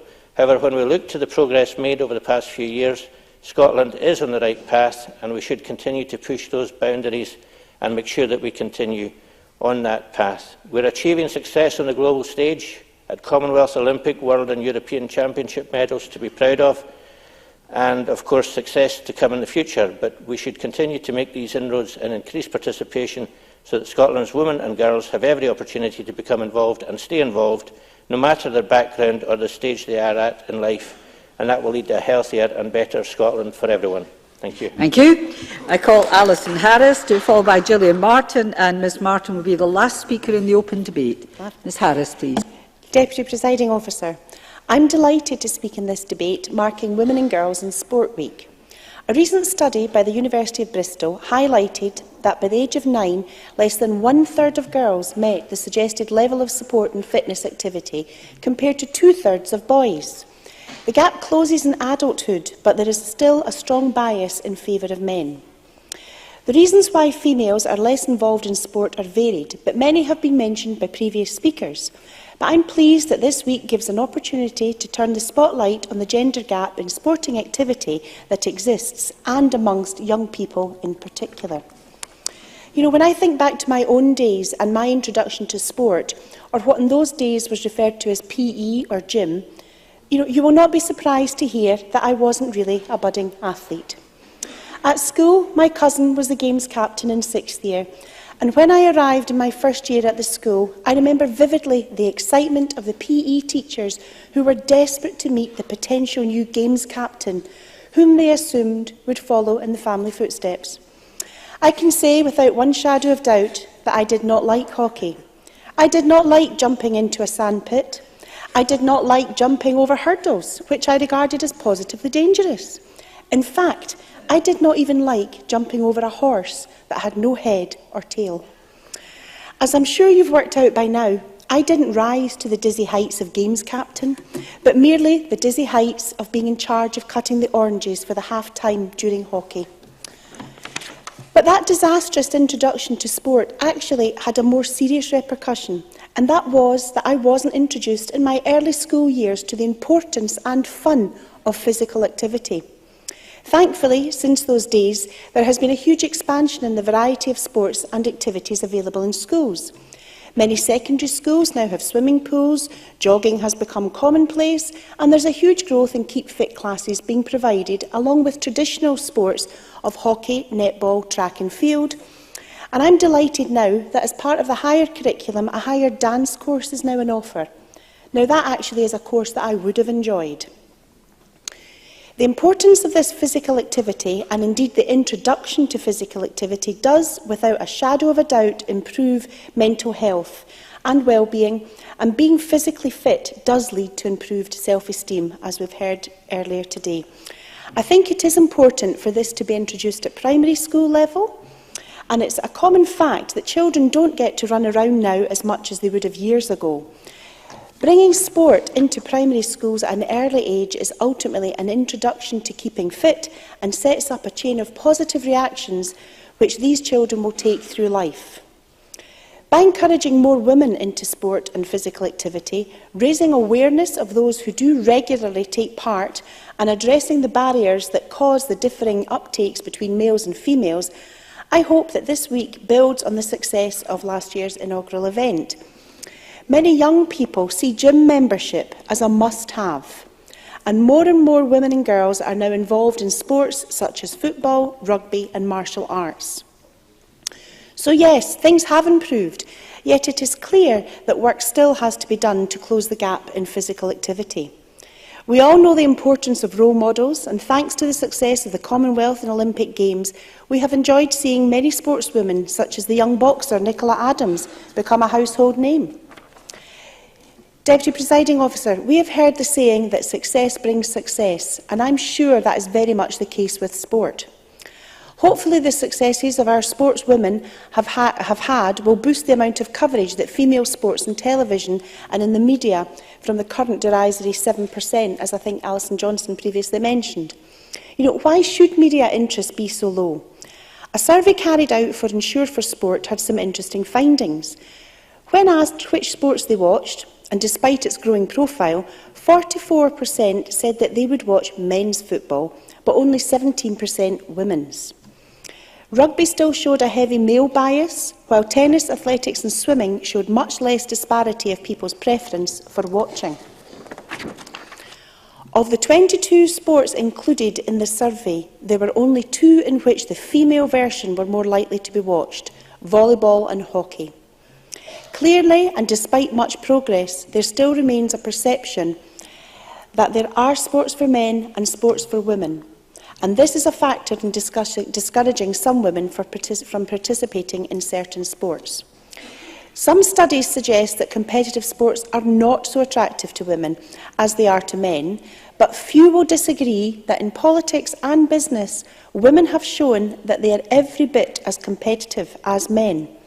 Although it has to be said that sport doesn't always have to be a competition, it can be just an activity that you actually enjoy doing. In conclusion, Deputy Presiding Officer, participation in sport and physical activities is a vital part in maintaining good health and mental well-being, and I'm sure that I will join all colleagues in hoping that the spotlight on improving female participation lasts far longer than just this week. And it's my pleasure to support the motions tonight. Thank you. Thank you very much. And I call Gillian Martin, who's the last speaker in the open debate. Ms Martin, please. Thank you, Presiding Officer. First of all, I want to welcome the Minister for Public Health, Sport and Wellbeing's announcement yesterday about supporting projects that help women and girls take up sport or physical activity with £300,000 funding. Because we all know that the benefit that these funds encourage more Scots to take up physical activity will mean that getting active has profound health benefits physically and mentally, and providing money to take away the barriers that prevent women and girls in Scotland from taking up sport or physical activity can only be a positive step to tackling some of our challenges that our society faces, like obesity, social isolation, loneliness, low self-esteem. And sport and exercise, as we know, is hugely beneficial for people with depression. As someone who enjoys getting on their bike, I'm very keen, and I've mentioned this in the Chamber before, I was very keen to use my bike to reduce my car usage when I was working in Aberdeen. But I'm going to be quite blunt. Our cycle routes and pathways are just not good enough. They're just not safe enough. And as someone who took that step to try and decrease her carbon output by taking up cycling as my commute, I quickly gave it up because it was just too damn dangerous. And last night I was hosting, in my position as convener for the Committee on Climate Change, we were looking at some of the impacts around climate change with we had an outreach event where some people came into the Parliament from Elgin, Glasgow and Fife. And we were talking about some of these barriers, and these barriers to physical activity that people would want to do, which would also reduce their carbon footprint. And that hasn't been mentioned in this debate, that if you're taking up physical exercise for its own sake, that's fine, but you could also be exercising as a means to actually commuting and travelling as well. But there's so many barriers to people doing that. Infrastructure came out number one, safety of roads, lack of cycle routes. Cycle routes are just not joined up enough, and I know that from cycling in Edinburgh. There will be a point at which you're on a safe cycle route, and all of a sudden it stops, and you're on a busy roundabout, and your heart's in your mouth. We also mentioned workplaces and schools not having, particularly workplaces, not having facilities for bike storage and safe routes to those destinations, and changing facilities. It was mentioned as well by many people in that session. And our youngest participant, 9-year-old Quinn Boyd from Leven, by the way, Jenny Gilruth, you've got competition there, I'll tell you that right now. She said that every child, she came up with this fantastic idea, and it really struck me. She said every child should have the right to a bike. The right to a bike. She didn't say, let's give everyone free bikes. She said, the right to a bike. And I thought that was really powerful and a pretty good idea. But I would also add to what Quinn said and say, I think they should also have the right to a safe route to school on their bike as well. And I made the point in my intervention to Brian Whittle earlier on in the debate that you don't have to be particularly good at sport to benefit it. And I'm right with you, Alison Harris, because I was that soldier. My family find it really amusing that I'm taking part in a debate about women in sport. And if they are watching, and sometimes they do, my mum will probably be laughing right now. But I'm one of those queens who used to worry about getting picked last in PE. I hope they don't do that in schools anymore, because I tell you right now, does not build your self-esteem being the last lassie in the queue to be picked for the team. And often that would, if you've got kids that have got low self-esteem, or are shy, or they've got body consciousness, that lack of confidence can manifest itself in not being particularly confident at sport. And sport could actually build that self-confidence, so it's a vicious circle. So those formative years where you fail to excel in sport can put a person off. And even if you really enjoyed sport for its own sake, which I did. I loved basketball and volleyball in particular, but it wasn't until I was taken under the wing of a PE teacher who saw that enjoyment in me, not particularly ability, but massive enjoyment, when I was a pupil at the British School in Rio de Janeiro when I was 12, 13, and that I felt that I can flourish in that often exclusionary environment. And remember, when you're a teenager, you're very self-conscious. So if you are made to feel that you're not good at something, you will probably at that point not do it again. So under the care of this teacher, I became actually quite good at both these sports. So it turns out that enthusiasm can make up for lack of innate natural ability.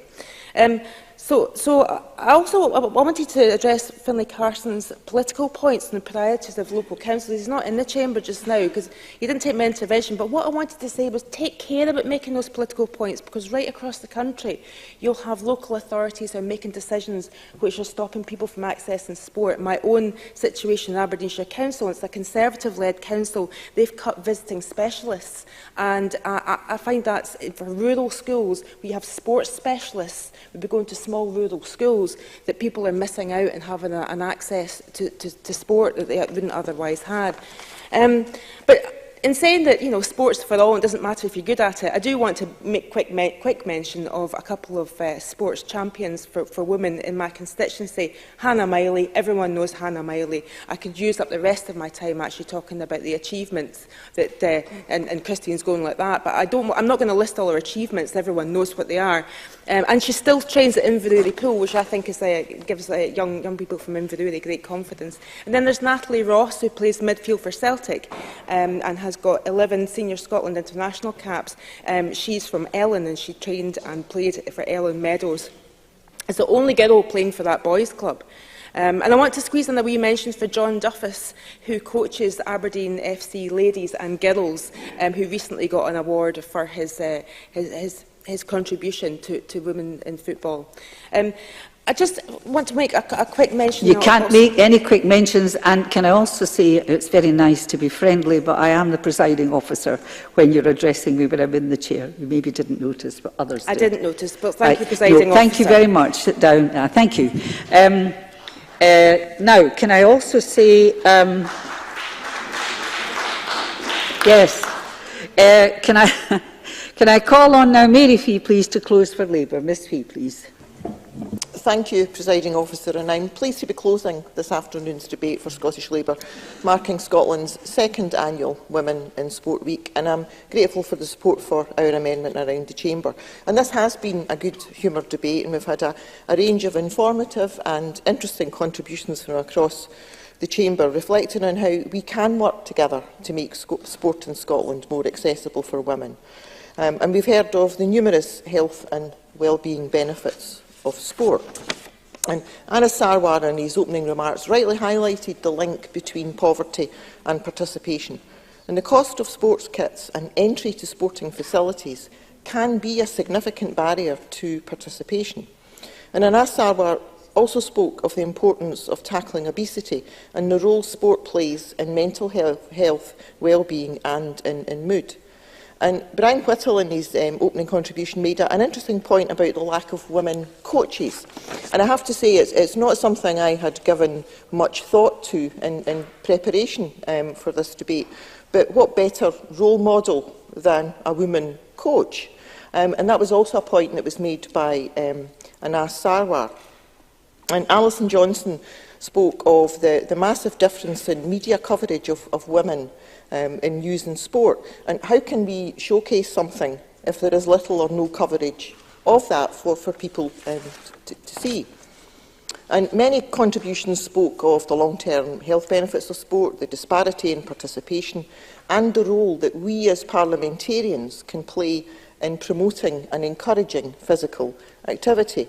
And Liam MacArthur, in his opening comments, named several of our very successful athletes, and that's something that I will do later on in my contribution. And I think, Presiding Officer, although I may be wrong, but I do think that George Adam may have mentioned Paisley or St Mirren in his contribution. I'm not quite sure. But seriously, Presiding Officer, recent research on equality in sport, which was published by Sports Scotland, has illuminated the gender disparity in participation. And it revealed that more men regularly participate in sport, and secondly, that the lower participation by women in sport begins between the ages of 13 and 15. And that is why Active Schools is a very important initiative, and it does help to encourage young people to become more active in schools. And Active Schools works with all of our 32 local authorities, and it does play a pivotal role in encouraging young women and young girls to become more involved in sport and physical activity. And I would imagine that most of us in this chamber will have taken part in sport in schools with varying degrees of enthusiasm and varying degrees of success. And Sandra White spoke of her sporting prowess and her contribution, and I will speak of my sporting prowess and my contribution, Presiding Officer. I was, at school, I was a member of the hockey team, I was a member of the volleyball team, I was a regular in the relay team, and I was also pretty good at the hurdles. But I have to say, Presiding Officer, my only claim to physical activity now is that I walk a lot. I walk very quickly, but that is the limit to my physical activity now. And again, I'm pretty sure that that is probably going to be reflective across this chamber. Our participation in sport either diminishes or stops when we leave school. And it is clear that more must be done to encourage and engage young women in sporting activity. Research shows that only 33% of members of playing hubs are women. And this underrepresentation of women in sport is reflective of the underrepresentation of women in the public sphere throughout society. And this year may mark the centenary of the suffragettes who fought for women's equality at the ballot box. But the fight for equality endures. And women are still fighting for their rights in Parliament, their rights in the workplace, and in all aspects of society. However, I would like to close this afternoon's debate on a positive note by illuminating the numerous successes of inspirational Scottish women in sport so far this year. And I know that speakers in today's debate have highlighted many of their successes, and the Minister in his opening remarks spoke with pride of some of their achievements. In April of this year at the Commonwealth Games, we had the privilege of witnessing a new generation of Scottish women competing and winning in their respective sports against some of the most experienced and the most respected athletes in the world. In Gold Coast, the women of Team Scotland returned 2 gold medals, 5 silver medals and 6 bronze medals. And our gold medal winners included Kate Archibald in the individual pursuit and Grace Reid in the diving 1-metre springboard. Our silver medal winners included Hannah Miley, who's already been mentioned, Niamh Evans, Ailey Doyle, Caroline Brown, Kay Moran, Stacey McDougall, and Kate Archibald added to our gold medal with a silver in the points race. And our bronze medal winners included Linda Pearson, Shona McIntosh, Claire Johnson, Leslie Doig, Kirsty Gilmer and Niamh Evans. And in the summer, there was further success as Inverness-born Laura Muir became the first British woman to win the European 1500-metre title at the European Championships in Berlin. And in September, the Scottish women's national team secured qualification for the FIFA Women's World Cup for the first time. And, Presiding Officer, to achieve gender parity in sports participation, we must redouble our efforts to ensure that organised sport is more accessible and more inclusive for young women and girls. The increasing visibility of Scottish women in sport is extremely positive, and I am extremely hopeful that the myriad of success achieved by Scottish sportswomen throughout 2018 can act as a catalyst which inspire our country stars of the future, our next Gemma Fee, our next Katie Archibald and our next Laura Muir. Thank you. Just got to finishing post in time. I call on Rachel Hamilton to close with Conservatives. 7 minutes, please, Ms Hamilton. Thank you, Presiding Officer. I'm delighted to close today in what's been a really, really good debate. And on behalf of my Scottish Conservative colleagues, we wanted to mark and be involved in the Women and Girls in Sport Week. From my own experience of sport, it's vitally important for physical and mental health, and it encourages creation of friendships, teamwork, national pride and community spirit. I could hear the pride in everyone's voices today, and I would like to take this opportunity on everyone's behalf to thank our Scottish sportswomen who do so much for our country. My constituency is in the Scottish Borders, as many of you know, and it is aloft with fantastic sportswomen. GB team in Scotland hockey midfielder Sarah Robertson from Selkirk, Sammy Kinghorn from Gordon, the fastest ever female British wheelchair racer, regardless of classification, and freestyle swimmer Lucy Hope from Deborah, winning a gold medal at the 2018 European Aquatics Championships.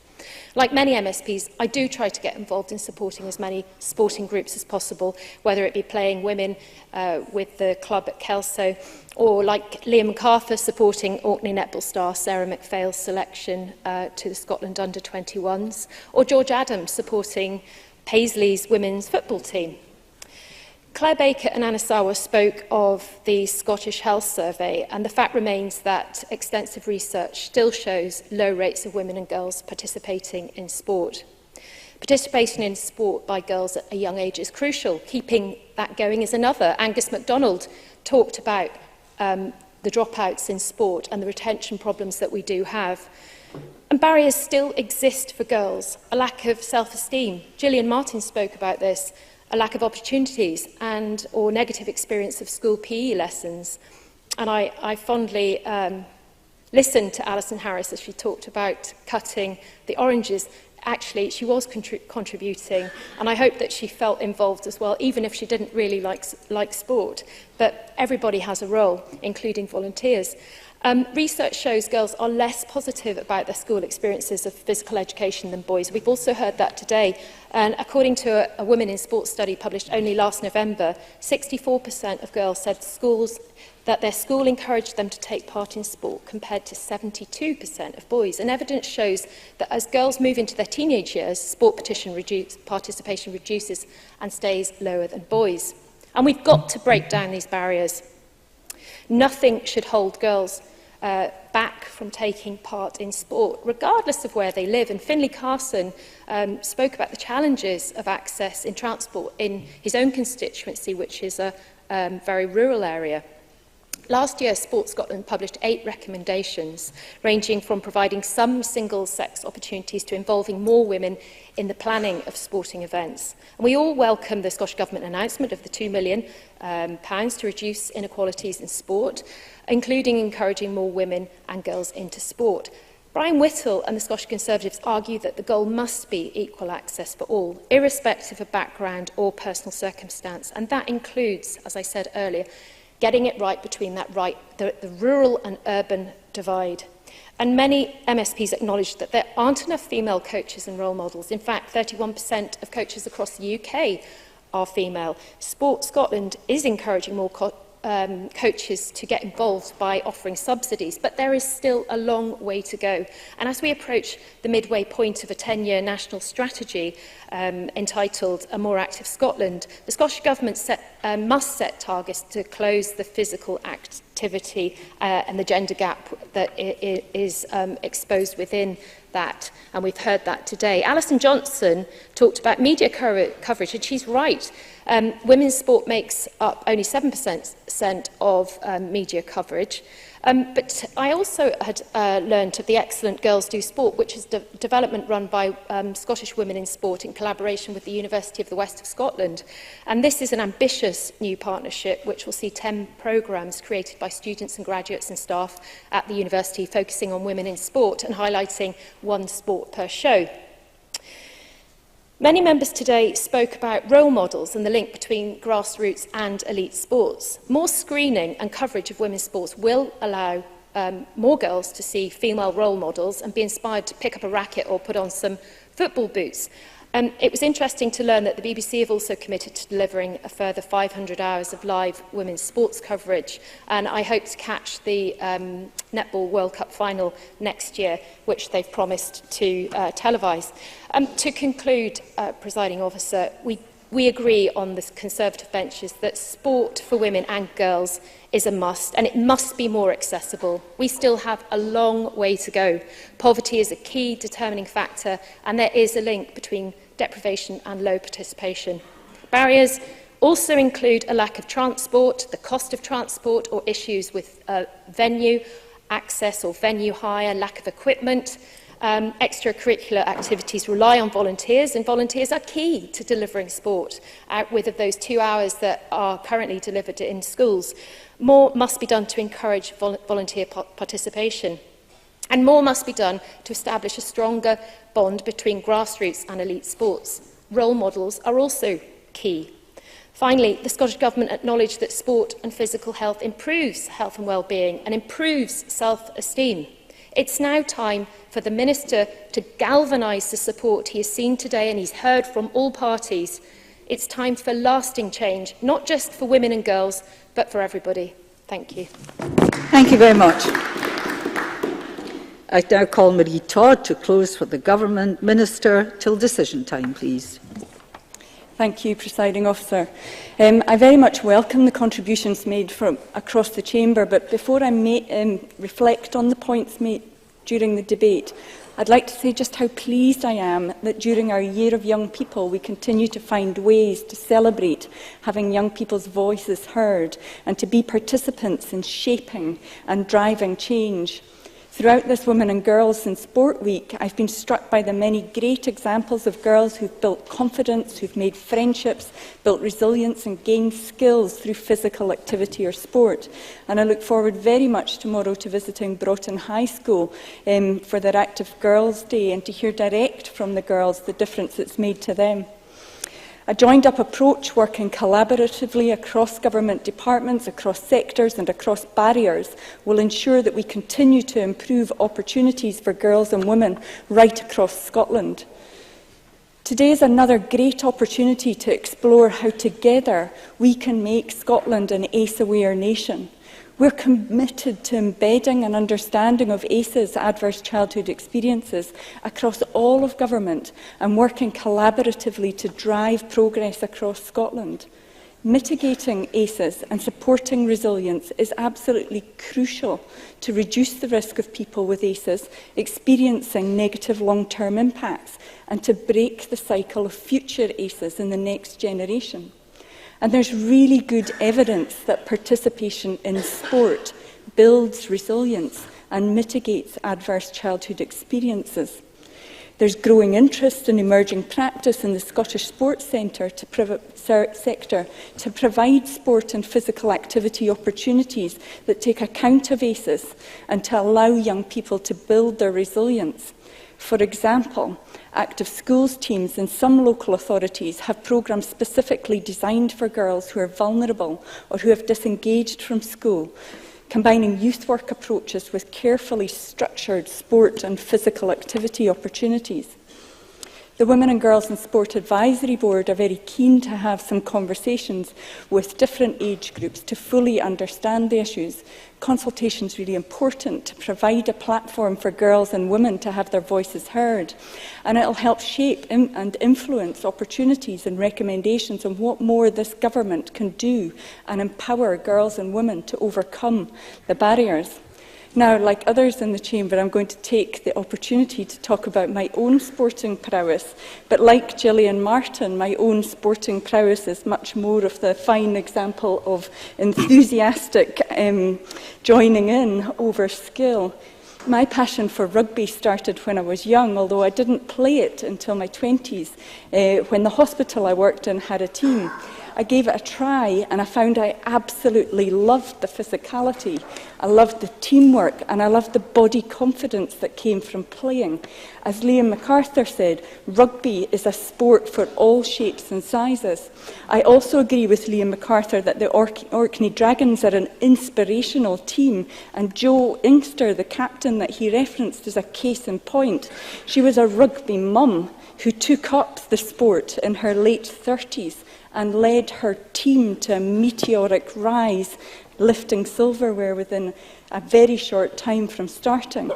There are other inspirational women in my sport. Jade Kunkell was the first ever professional female rugby player in Scotland.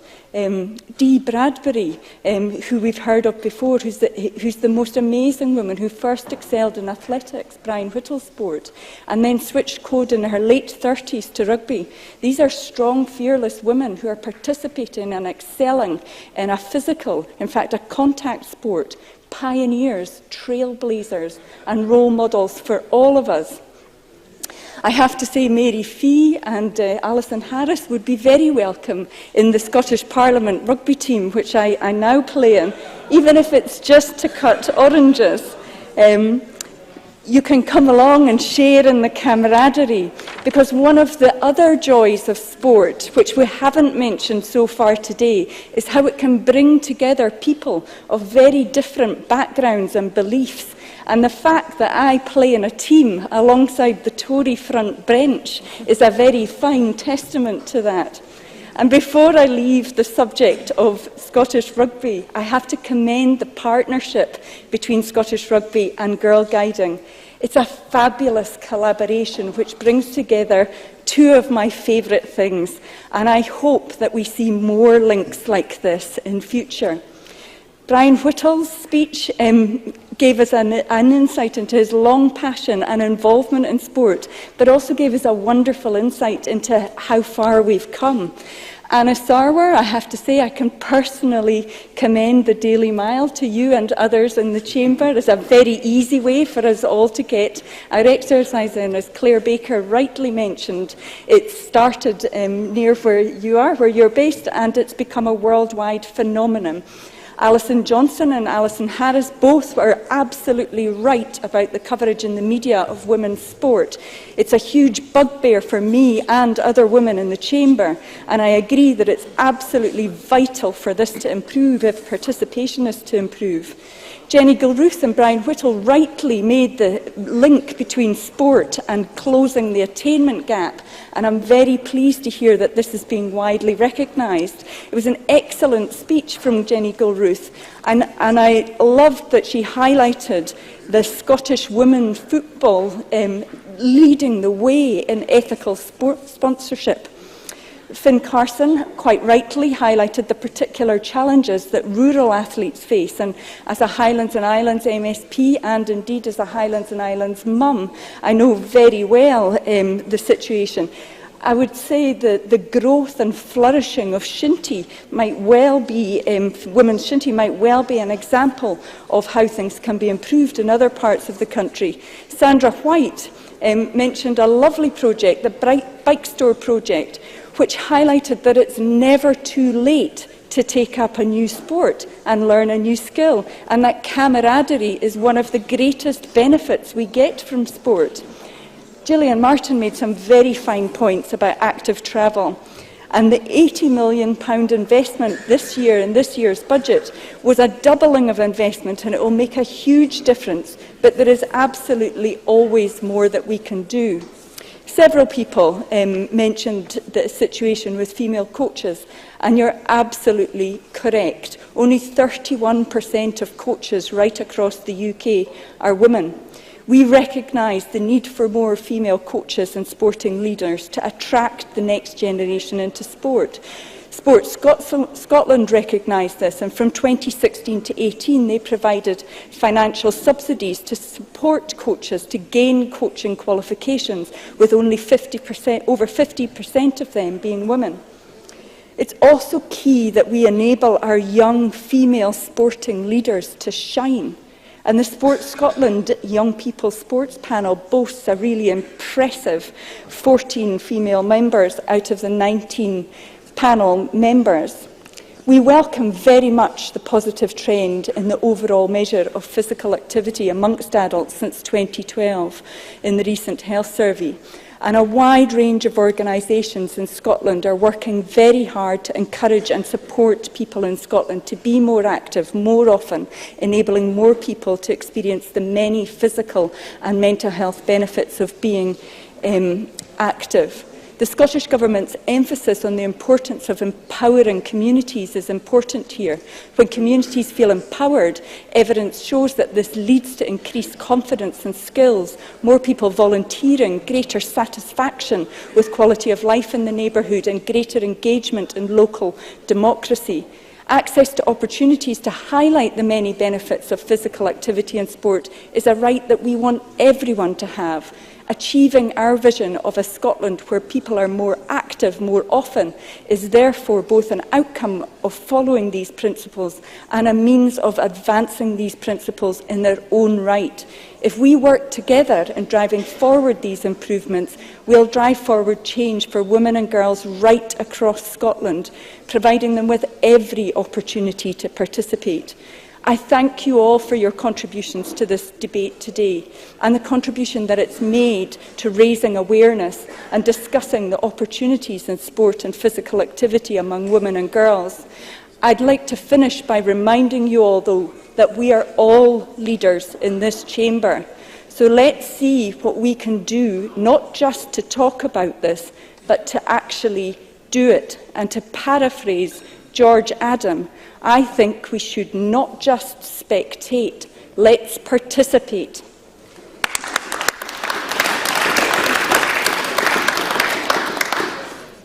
Thank you very much, and that concludes our debate on Women and Girls in Sport Week. The next item of business is consideration of Motion 14208 in the name of Derek Mackay on appointments to the Scottish Fiscal Commission, and I call on Derek Mackay to move the motion.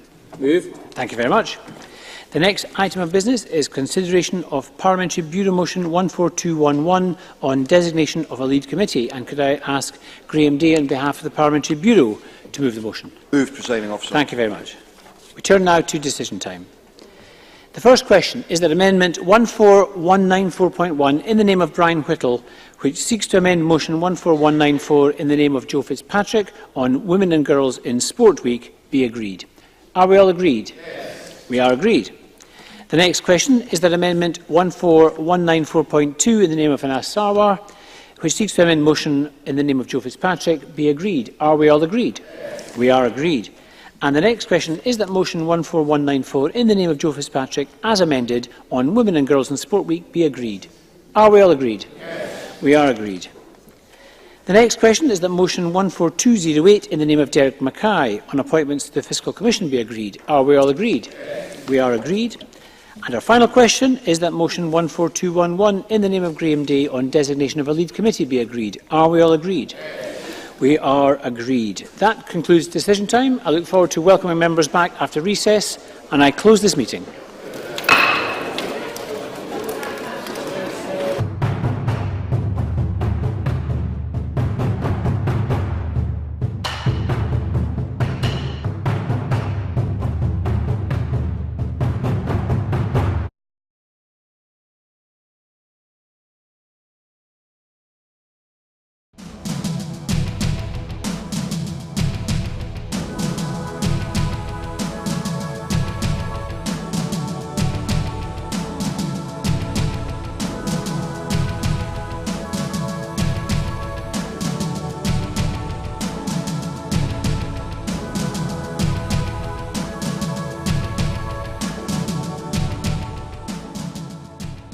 Well, it's lovely to be out on such a sunny evening in Edinburgh, but it's a shame that we have to be out tonight protesting against the two-child cap and the rate clause well more than a year since Alison Thulis, my colleague at Westminster, first spotted it in the small print of a Tory budget.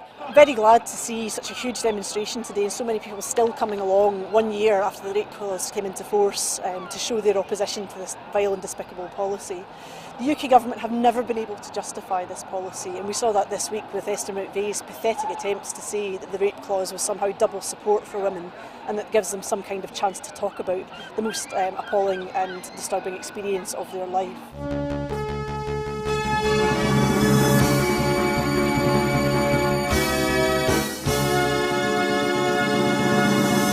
As you can see behind me, we're at the very beginning of the All Under One Banner rally. You can obviously hear the pipers behind me as events are about to kick off.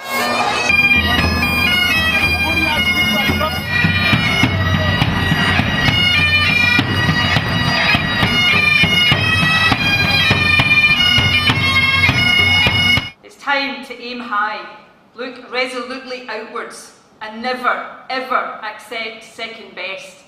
Above all, it's time to believe that we can. We can build that better country we know is possible. And friends, we will. If you enjoy watching our programmes, please help us to be Scotland's independent broadcaster by signing up to become a Broadcasting Scotland supporter.